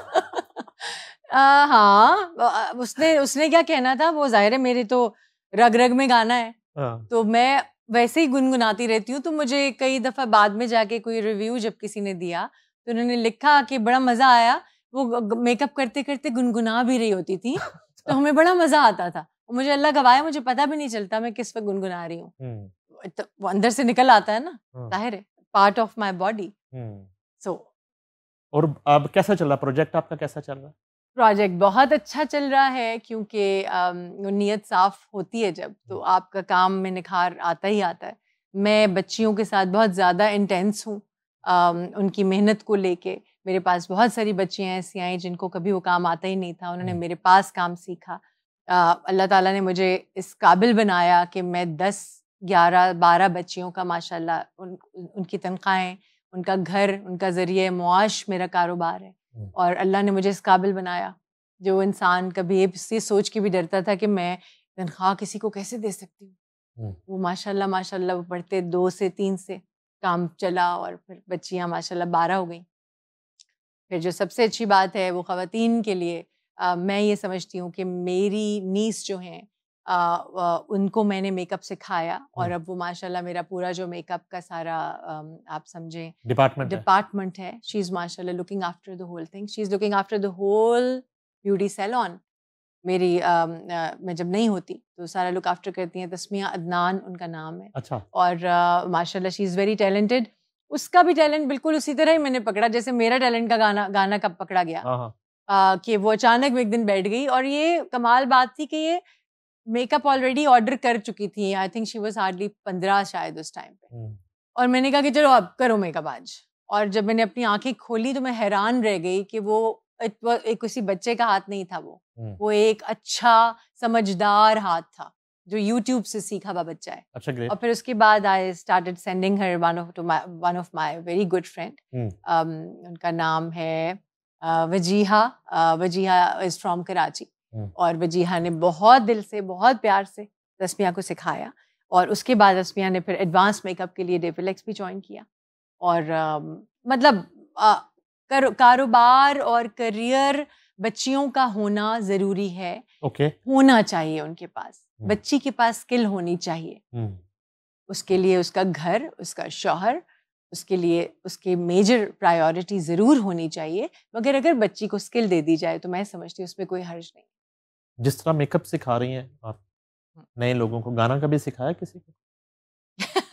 नहीं, गाना सिखाया नहीं मैंने कभी, मगर क्योंकि मैं गाने में तो सारी जिंदगी खुद ही गंडा मार गंडे के तो बड़े ऑफर आए, मगर जो बंदा खुद ही तालिब इल्म है, मैं क्या किसी को सिखाऊंगी। म्यूजिक अभी चल रहा है, साथ करती हैं कुछ? म्यूजिक थोड़ा साथ बिल्कुल चलता रहता है। अब इंशाल्लाह I am working on my new projects. कुछ एक कवाली है, बहुत पुरानी फिल्मी कवाली थी, वो मैंने दोबारा उसको गाया है और उसको हम शूट करेंगे इंशाल्लाह अच्छा सा। हमें लगा था कि प्रॉपर क्लासिकल आप शुरू करने वाली हैं, फिर तो खैर आप चली गई, अब्रॉड चली गई, फिर कारोबार वो रुक गया सिलसिला, कारोबार हो गया। बेशक, लेकिन वो तो इंशाल्लाह हाथ डाल लिया था आपने वैसे? मैं हाथ पाले से नहीं करूंगी इंशाल्लाह।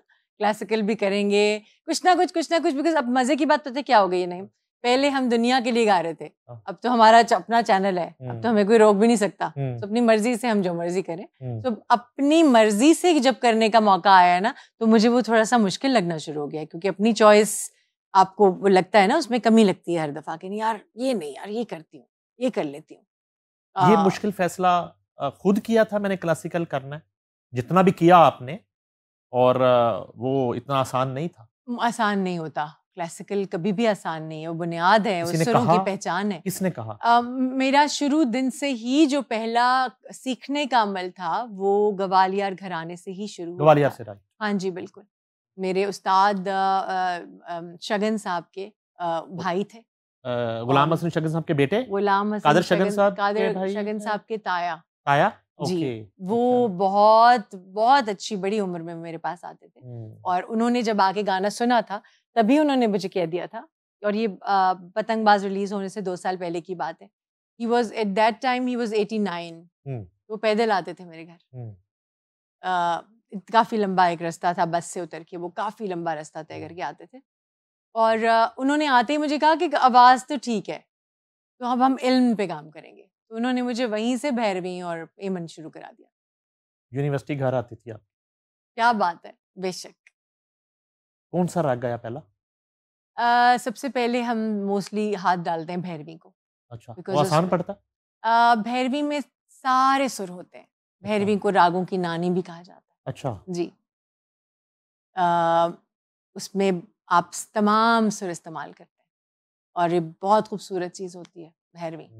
उसके बाद फिर पहले क्योंकि हम कोमल सुरों से शुरुआत होती है, फिर हम एमन पे जब आते हैं तो तमाम तीवर सुर आ जाते हैं, जो मैं आपको बेसिक बता रही हूँ वैसी बिगिनर्स के लिए। जी उस्ताद जी। उसके अंदर उसके अंदर बहुत सारे और नहीं, मतलब हो सकता है ना कभी कोई कह दे कि ये क्या कह रही है, मगर वो जाहिर है जो जो पॉइंट्स जानते हैं इल्म वाले लोग, मैं वहां जा ही नहीं रही हूँ, मैं बेसिक्स कह रही हूँ। उस्ताद शफकत सलामत अली खान से पूछ के ना यही जी कोमल तीवर मिला के फिर 7 से 12 तो मैं जंग में लिख दिया करता था। तो अच्छा। मुझे कई दफा ना बड़े बड़े आप जैसे लोगों ने कहना यार कमाल कर मैं उन्हें पूछ के नोट्स ले लेता था ये होता क्या बताओ, बड़ी जहानत है ये, तो हमने लिख देना। Very good. उस्ताद सलामत अली खान की एनिवर्सरी पे लिख देना, कभी वो बड़े गुलाम अली साहब की एनिवर्सरी पे, अच्छी बात है उस पे हम लिख देते थे बड़े शौक से, और उसी से आपको इल्म भी तो मिल जाता था। जाहिर है आप कोशिश कर लेते थे ना कि यार मैं इकट्ठा कैसे करूं। हाँ, मैं सुरमंडल उन लेना, सिर्फ मेरे को अपना होने है सुरमंडल तुसी बजा ही लोगे।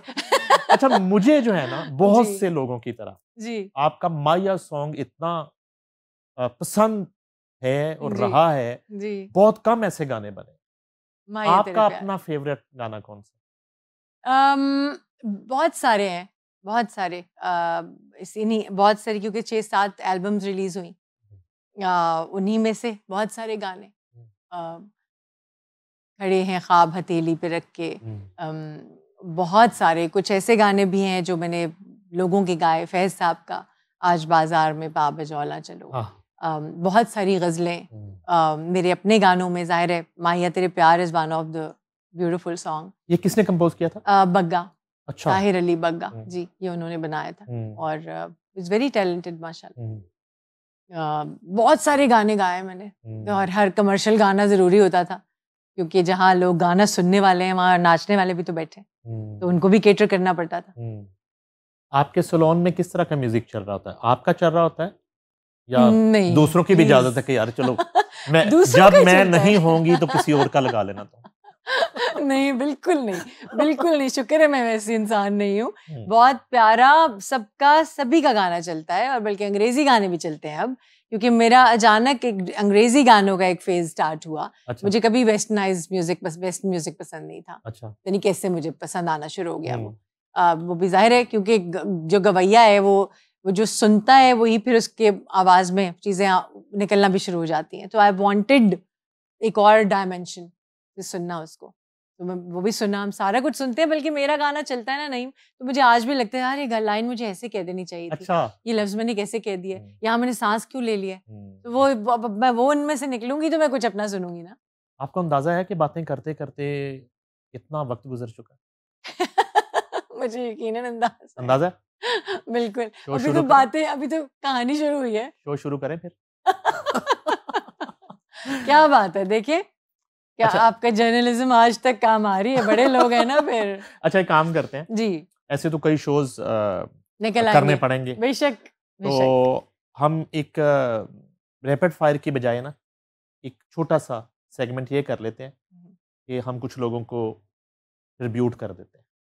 जरूर जरूर। वो मुझे बड़ा अच्छा लगता है, नईमुल हसन को और हमारी टीम को ये वाला जो है ना सेगमेंट बहुत पसंद है कि हम जो है ना उनको याद भी कर लेते हैं जी, बेशक, और उनको ट्रिब्यूट भी पेश कर लेते हैं। बेशक बेशक। तो मेरा तो माया ही है, ठीक है, जबरदस्त। और अपनी मर्जी से आप, चूंकि नैरा नूर साहिबा को आज बहुत याद आप कर रही थी जी, शो से पहले जी, तो उनको कर देंगे। बेशक, मलका तरन्नुम नूर जहां को कर देंगे, बिल्कुल ठीक है, और आशा जी को कर देंगे। ये हम कर देते हैं। पहले हम फैज साहब की का एक बहुत खूबसूरत कलाम, आज बाजार में बाबजौला चलो। जी प्लीज। नैयर आपा की आवाज।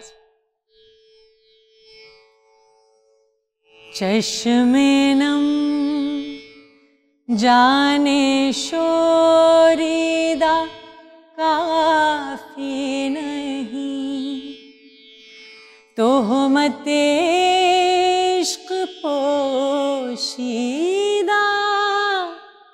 काफी नहीं, आज बाजार में बजौला चलो, आज बाजार में बजौला चलो। कमाल हो गया, क्या बात है। थैंक यू, बहुत शुक्रिया। बस कुछ आपने फरमाइश ऐसे मौके पे कर दी है कि वो जितना हो सकता है मैं पेश कर रही हूँ। मेहनाज साहिबा को जी। भीगे भीगे मौसम में भीगी भीगी वादियाँ, भीगे भीगे मौसम में भीगी भीगी वादियाँ, जैसे कोई सपनों में मिले, जाने मेरा तन मन क्यों जले, कैसे काटूं रतियाँ भीगे भीगे मौसम में भीगी भीगी वादियाँ। वाह वाह, क्या बात, क्या बात है। Thank you. मलका तरन्नुम नूर जहां को जो है ट्रिब्यूट करने से पहले ये बताइए कि उनसे जब मुलाकातें कभी होती थी तो कैसा रवैया था उनका आपके साथ? मैडम से नहीं, मेरी मैडम से मुलाकात नहीं हो सकी। अच्छा, मुलाकात नहीं हो सकी? कभी भी नहीं हो सकी। Very strange. बस एक ये था कि वो इतनी खूबसूरत पर्सनालिटी, वो बस शायद आई थिंक उस ज़माने में जब वो तरन्नुम शूट हो रहा था, अच्छा, वो तब आई हैं सामने, और बस वो इतना ही मेरे लिए बहुत था कि वो जो एक खूबसूरती और वो एक साड़ी, एक हसीन चमकदार, और वो पर्सनालिटी, हुस्न, सब कुछ ही इतना वो था मेरे लिए ओवरवेलमिंग कि मैं ये सोच ही नहीं पाई मैं जाके बात क्या करती, मेरे में हिम्मत ही नहीं थी। अच्छा जी, बहुत सारी जगहों पे नहीं मिल पाई, बहुत सारे लोगों को। नुसरत फ़तेह अली खान साहब से कभी मुलाकात नहीं हुई, उनको भी दूर से देखा, और वो भी आंखें नीचे करके बैठे हुए थे, दूर से ही देखा बस मैंने उनको। कमाल है। बस कई दफा नहीं होती नसीब में मुलाकातें। तो मैडम को कुछ? सजना रात तेरा तक तक हारे, गमा दिया राता दिन लंघ दे अजाब दे, अख किते लगे तन वेखा विच ख्वाब दे, रब कोलों मंगनिया नींदरां उधारियां, दिल दे में बुए खोले नैना दियां बारियां, सजना रात तेरा तक तक हारियां, दिल दे में बुए खोले नैना दियां बारियां। वाह वाह वाह, क्या बात है। ये तो दो लेजेंड्स को ट्रिब्यूट हो गया, मलका तरन्नुम नूर जहां और मास्टर अब्दुल्ला। वाह वाह वाह, बेशक, क्या बात है, क्या कॉम्बिनेशन था ये। क्या बात है। एंड है, एंड है ये मेलोडी। आप समझेंगे अगर मुझे कोई कहना कि चाहे आखिरी क्या मेलोडी सुनानी है, तो मैं कहूँगी ये सुन ले, इसमें दर्द है, इसमें म्यूजिक है, इसमें मेलोडी है, इसमें सब इल्म है। ब्यूटीफुल। अच्छा जी, हम सायों के घर भी फूल फेंके थोड़ा सा पत्तियां। आशा जी बिल्कुल आशा जी, बिल्कुल, क्योंकि अब हम एक ही स्केल में चल रहे हैं। जी जी। किसी का प्यार लेके तुम नया जहां बसाओगे, ये शाम जब भी आएगी तुम हमको याद आओगे, अजीब दास्तां है ये,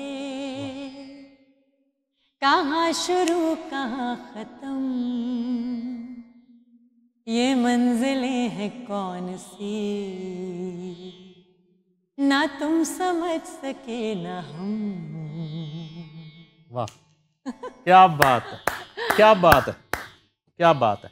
अच्छा जी, आखिर में बड़ी फरमाइश है जी। हमारी एक हर दिल अजीज गुलकारा हैं फरिया परवेज, उनको हम डेडिकेट करना चाहते हैं मिस, अगर आपको उनका गाना माया याद हो। जी बिल्कुल याद है मुझे। ये माया लिखा किसने था? अनीस अहमद अच्छा, अनीस, अहमद हाँ जी, अनीस ने। Ahmad Anees. It was a बहुत ह्यूज लॉस। छोटा करियर उनका, बहुत कम बड़ा काम किया उसमें मैंने, चले गए। बड़ा काम किया और वो बहुत अच्छा लिखता था। हम्म। बड़े मेरी वहाँ भी खुशकिस्मती थी कि उस वक्त तक अनीस जैसे लिरिसिस्ट मौजूद थे, शायर मौजूद थे। कौन कौन से आपके उन्होंने लिखे सॉन्ग्स? बहुत सारे गाने, माहिया तेरे प्यार के अलावा और बहुत सारे गाने। रौनक अली साहब का एक गाना था, तेरे नालों तेरियां यादां चंगियां ने दिल तड़फांदियां नहीं, हम्म। तू जाके मुड़दा नहीं सजना, ए आके मुड़ के जांदियां वाह नहीं। वाह वाह वाह, क्या बात, क्या बात, क्या बात, क्या बात। ब्यूटीफुल। और म्यूजिक में भी अनीस का उतना ही इंटरेस्ट था। हम्म, और बड़े अफसोस की बात है, बहुत ही छोटी एज में अनीस हमसे जुदा हो गए। अ, मगर वही बात है कि जब तक कॉम्बिनेशन कंप्लीट ना होना, नहीं, अच्छी मेलोडी को हमेशा अच्छी शायरी की मोहताजी रहती है, अच्छी शायरी को हमेशा अच्छी धुन की मोहताजी रहती है। तो ये सारी चीज़ें अभी कुछ ऐसे लगता है जैसे खो गई हैं। मगर मुझे ऐसा लगता है क्योंकि ज़माने बदलते हैं और हर चीज़ का दौर वापस आता है। जैसे कितने फ़ैशन चले जाते हैं, सारे फ़ैशन दोबारा वापस आ जाते हैं, उसी तरह म्यूज़िक भी वापस आ जाता है। और सुर और धुन, मेलोडी, सुरीलापन, मेरा ख़्याल है ये तो कभी भी नहीं जाएगा। ये तो हमेशा हमारे साथ रहेगा। अब जैसे तो आप इतनी दाद दे रहे हैं, आप क्या अगर बात। इतना अच्छा सुनने वाला सामने बैठा हो तो ये नहीं हो सकता कि आप तो बंदा अच्छा फ्रिया ना। जी वो 60-70 वाले माइक वापस आ गए हैं, चाहे पॉडकास्ट के बहाने आ गए। बिल्कुल, वो बिल्कुल रिवाइव सही। हो गया है वो माइक। बिल्कुल, बिल्कुल सही। सीरियसली रिवाइव हो गया। और वो क्या रिवाइव होना था, पॉडकास्ट अ, है तो एक बहुत ही मज़ेदार मीडियम, हम्म, मगर उसका यूसेज अगर पॉजिटिव तरीके से किया जाए, अच्छा। बिकॉज़ अब हम लोग गाड़ी में जा रहे होते हैं या कहीं भी जा रहे होते हैं तो हमें सुनने का एक हमारे पास वक़्त है। हम उस वक़्त बजाय इसके कि अपना वक़्त ज़ाया करें या टेलीफ़ोन पे बातें करते रहें, तो हम कुछ सुन लेते हैं। मैं पॉडकास्ट हमेशा उस वक़्त लगाती हूँ। मगर मैं कोशिश वही करती हूँ जहाँ से मुझे कुछ सीखने का मौका मिले। चुगलियाँ तो दुनिया की सबसे आसान काम है। किसी की तकलीफ़ किसी को पहुँचाना, किसी से नफ़रत का इज़हार करना, किसी किसी के लिए कुछ भी बुरा सोचना तो दुनिया का आसान तरीन काम है। मगर हम क्यों करें? यानी वो एमन, मालकोंस, बागेश्वरी, चंद्रकोंस और दरबारी वाले माइक जो हैं, वो अंडरवर्ल्ड की खबरों के लिए यूज़ हो रहे हैं। बिल्कुल, उनके सीसीडी बन गई और इतने जो है ना वो गुंडा नासर को पार लगा दिया गया उन बिल्कुल। माइक कॉम्बिनेशन देखें, कॉम्बिनेशन कहाँ देखें से बात कहाँ पहुँच गई। हैं, मेलोडी से बिल्कुल, गुंडागर्दी तक। बिल्कुल, बिल्कुल, सीरियसली। मगर देखें, अ, अब आपके रंग में अगर देखा जाए कि इतना माशाल्लाह एक नामी-गिरामी जर्नलिज़्म का एक करियर है आपका माशाल्लाह। आपका सवाल और आपका बनाया हुआ जो एक स्क्रिप्ट है, वो बहुत ही फ़र्क है एक आम इंटरव्यू करने वाले से, जो कि बहुत थैंक यू। इम्पोर्टेंट बात है। मुझसे हर रोज़ एक ही सवाल किया जाता है और आज के इस इंटरव्यू से पहले मैंने यही सोचा हुआ था कि यार पता नहीं फिर वही बातों का जवाब देना होगा, फिर वही बातें होंगी। मगर रंग फ़र्क था आज की बातों का। तो ये वही है ना जिसका काम उसी को साझे। ये शख्सियत पे तो डिपेंड करता है ना कि सामने बैठा कौन है। तो ये बात ज़रूरी भी नहीं है कि हमने जो है ना आज व्यूज़ का दौर है और व्यूज़ के लिए आपने जो है ना वो कंट्रोवर्सी क्रिएट करनी है, नेगेटिविटी करनी है, पॉजिटिव बात से भी व्यूज़ आने चाहिए, पॉजिटिव बात भी लोगों को करनी चाहिए। और आपने आज इतनी एक तामीरी गुफ्तगू की है नए लोगों के लिए, नए आने वालों के लिए। हम आपका करियर डिस्कस करने का मकसद ही ये था कि जो यूथ है, जो नई जनरेशन है, जो आज जो है उस स्कूल की फ़रिया परवेज़ है, वो समझे कि मैंने किस तरह अपने करियर को लेके चलना है। जी, फिर इस फ़ील्ड में अगर आना है तो ये फ़ील्ड कोई बुरा शोबा नहीं है। बिल्कुल, इसमें बिल्कुल, भी नाम किया जा सकता है, रिस्पेक्ट के साथ भी किया जा सकता है। बिल्कुल। अपनी ख़ानदानी रवायात को जो है वो उस लेगेसी को जो है वो अच्छे तरीके से जो है लेके चला जा सकता है, बेशक, बेशक कैरी किया जा सकता उसका है। बड़ा करम है। एग्ज़ैक्टली। इसके लिए अल्लाह के फ़ज़ल और करम की बहुत ज़रूरत होती है और वो हमारे साथ हमेशा रहा। और वही बात है कि आज क्योंकि ये ज़माना बदल गया है और बात बहुत ज़्यादा डॉलर्स पे और अमाउंट पे हुँ, और आपकी प्राइस पे आ गई है। फिर भी मैं ज़रूर ये कहना चाहूँगी कि कुछ ऐसे भी इदारे होते हैं, कुछ ऐसे भी लोग हैं, कुछ ऐसे भी कॉलेजेस होते हैं जो आपको शायद अफोर्ड ना कर सकें, मगर आपको सुनना चाहते हैं। तो हमें वो वाली जगहों को भी ज़रूर टच करना चाहिए, क्योंकि मैं जब गा रही थी और मैं कॉन्सर्ट्स किया करती थी, तो मुझे किसी ने कहा कि हमारे पास पैसे नहीं है इदारे के पास, मगर हम बहुत अच्छे सुनने वाले हैं, तो हम क्यों नहीं प्रिविलेज हो सकते, हम क्यों नहीं सुन सकते? आप समझ रहे हैं? सो वो सारी जिंदगी हर दौर में ये बात रही। सोशल मीडिया को ज्यादा एंजॉय करती हैं या ज्यादा इरिटेट हो जाती हैं कि यार चुतरे बेमुहार कंटेंट उस तरह का?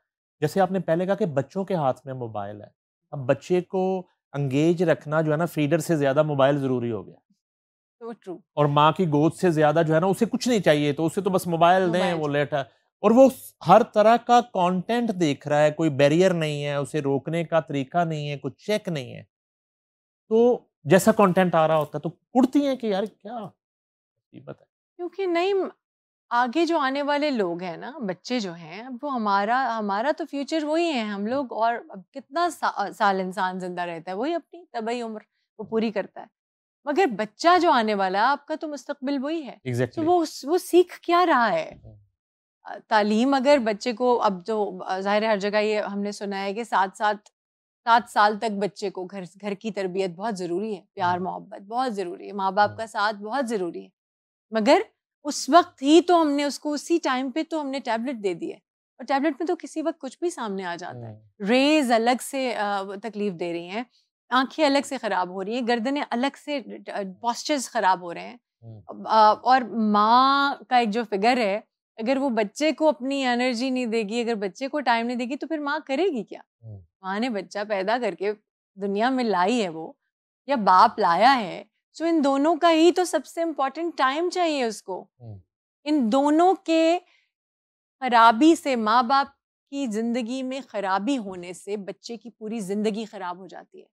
ये बातें हमें कैसे पता चलेंगी? एटलीस्ट अब वो जमाना आ गया है जब आपके सामने सारा इल्म है, ओवर नॉलेज है। अब साइकोलॉजी आपके सामने है, आपको अपने जो आपके जो क्या होते हैं रीत रिवाज हैं, वो आपके सामने हैं, म्यूजिक है, फिल्में हैं, पुराना नया, अच्छा बुरा, इलाज, व्हाटएवर यू नेम इट, वो सब आपके सामने है। अगर बच्चे का सबसे पहला स्कूल उसके माँ बाप, उनका आपस का रवैया है, बहुत इम्पोर्टेंट। यानी डिजिटल और ब्राइलर बच्चे पैदा करने से बेहतर है टैब ले लें आप, अगर उनकी परवरिश उस तरीके से नहीं कर सकते। जैसे आप तो बड़ी जबरदस्त बात कर रही हैं कि वो यूज कर करके उनकी आई साइट जो है बच्चों की, और उनका पोस्चर जो है, और कोई स्पोर्ट्स नहीं है, कोई एक्टिविटी नहीं है कि वो पार्क में जाएगा, ग्राउंड में जाएगा, खेलेगा। जो है ना, ये स्ट्रीट क्रिकेट हुआ करती थी और वो सारा खत्म हो गया। उसको पता ही नहीं है वो देख क्या रहा है, वो करना क्या चाहता है, हो क्या रहा है, ये कुछ भी नहीं है। हम फिर मैं अभी स्विट्जरलैंड में चार्ली चैपलिन म्यूजियम चली गई। अब जाहिर चार्ली चैपलिन को कौन नहीं जानता, इतना खूबसूरत अंदर सिम्फोनिक म्यूजिक चल रहा है, उनकी फिल्मों में पीछे वायलिन्स और सिम्फनीज वाला बैकग्राउंड म्यूजिक चल रहा होता था कि मैं थोड़ी देर के लिए सुन्न हो गई। मैं उनकी फिल्म चल रही थी, उनकी जिंदगी की कहानी चल रही थी, मैं लिटरली नहीं पता नहीं कितनी देर वो स्क्रीन के सामने में खड़ी रही, क्योंकि अब वो जमाने वापस कैसे आएंगे, बच्चे को क्या सुना रहे हैं, क्या दिखा रहे हैं हम। और आपसे बात करके, माँ से बात करके, बाप को देख के तो वो अपनी पूरी आगे जिंदगी ठीक करता है। उसे बहुत फर्क पड़ता है, बहुत फर्क पड़ता है। हमें पता भी नहीं चलता कि उसकी शख्सियत पे कितनी तकलीफात के साथ वो ग्रो कर रहा है। एक इंसान है वो, पूरी अशरफुल मखलूकात। सिनेमा जाती हैं कभी फिल्म देखने? बिल्कुल, व्हाई नॉट। कौन सी फिल्म देखी लास्ट? मेरे ख्याल में मौला जाटी देखी थी मैंने। अच्छा। हाँ जी, उसके बाद तो there was a huge gap, कोई फिल्म आई नहीं। अब इंशाल्लाह ये जो 1-2 फिल्में आई हुई हैं, वो मैं इंशाल्लाह जरूर देखना चाहती हूँ। लव गुरु, हाँ जी, हाँ जी। और एक और कौन सी आई हुई है, एक वो दीमक थी समीना पीरज़ादा की। जी जी जी जी, वो सुना था कि कुछ ऐसी हॉरर है। बट देखिए, फिल्म हमारे मुल्क में आहिस्ता आहिस्ता आहिस्ता आहिस्ता होपफुली इंशाल्लाह ग्रो कर जाएगी, मगर देखना तो चाहिए, सपोर्ट तो करना चाहिए अपने मुल्क के फन को। आखिर में वो प्रिया परवेज साहिबा को हम एक गाना डेडिकेट करना चाहते हैं। अच्छा। क्योंकि वो उनसे मुलाकात बहुत कम होती है, हाँ जी, तो आज आप आई हुई हैं तो मैं कहा आपसे गवा लेते हैं। जरूर। अच्छा, थैंक यू। हर वेले अखियां नू रैन भुखां तेरियां वे, कवरे तू मल लईयां सोचा के वे मेरियां वे, चंगा मैनू पिछे पिछे अपने तू लाया ई, चंगा मैनू पिछे पिछे अपने तू लाया ई, देने तड़फाया सारी रात जगाया ई, माया तेरे प्यार मैनू मार मुकाया ई, माया तेरे प्यार मैनू मार मुकाया ई, माया तेरे प्यार मैनू मार मुकाया ई। वाह वाह वाह वाह, क्या बात है। Thank you very much Priya ji, बहुत शुक्रिया, बहुत अच्छा लगा। Thank you. और अगर कोई सवाल, कोई बात आपको बुरी लगी हो तो उसके लिए माजरत चाहते हैं। नहीं, बिल्कुल भी नहीं, बिल्कुल भी नहीं, मुझे बहुत अच्छा लगा, बहुत मज़ा आया। Thanks a lot. इतनी रिस्पेक्टफुली माशाल्लाह आप सबके साथ, आपके जितने भी गेस्ट्स आते हैं, आप डील करते हैं, आप उनके साथ बैठते हैं, उनको अपना वक्त देते हैं। Thank you so much. नाजरीन, वर्सटाइल प्रिया परवेज़ हमारे साथ मौजूद थी। थोड़ा सा शिकवा मुझे आपको सबको ये रहता था कि वो थोड़ा रिजर्व रहती हैं, थोड़ा मीडिया से दूर रहती हैं, उनकी अपीयरेंस जो है वो नहीं होती उस तरह से माजी की तरह। तो आज हमने कोशिश की कि उन तमाम तहफ़्फ़ुज़ात को दूर किया जाए। वो बिज़नेस कर रही हैं, उनका सैलून जो है माशाल्लाह बहुत बिज़ी है इस वक्त। म्यूज़िक तो कर रही हैं लेकिन इस वक्त वो एक बिज़नेस वूमन है, और ये बिल्कुल मैं समझता हूँ कि रोल मॉडल है नए आने वालों के लिए। वो शोबिज़ इंडस्ट्री से हों, वो किसी भी फील्ड से हों, तमाम नए आने वालों को आज उनका पैगाम है कि आपने मेहनत करनी है, मेहनत का फल हमेशा मिलता है। प्रिया परवेज़ को, नईम हनीफ को दीजिए इजाज़त। अल्लाह हाफिज़।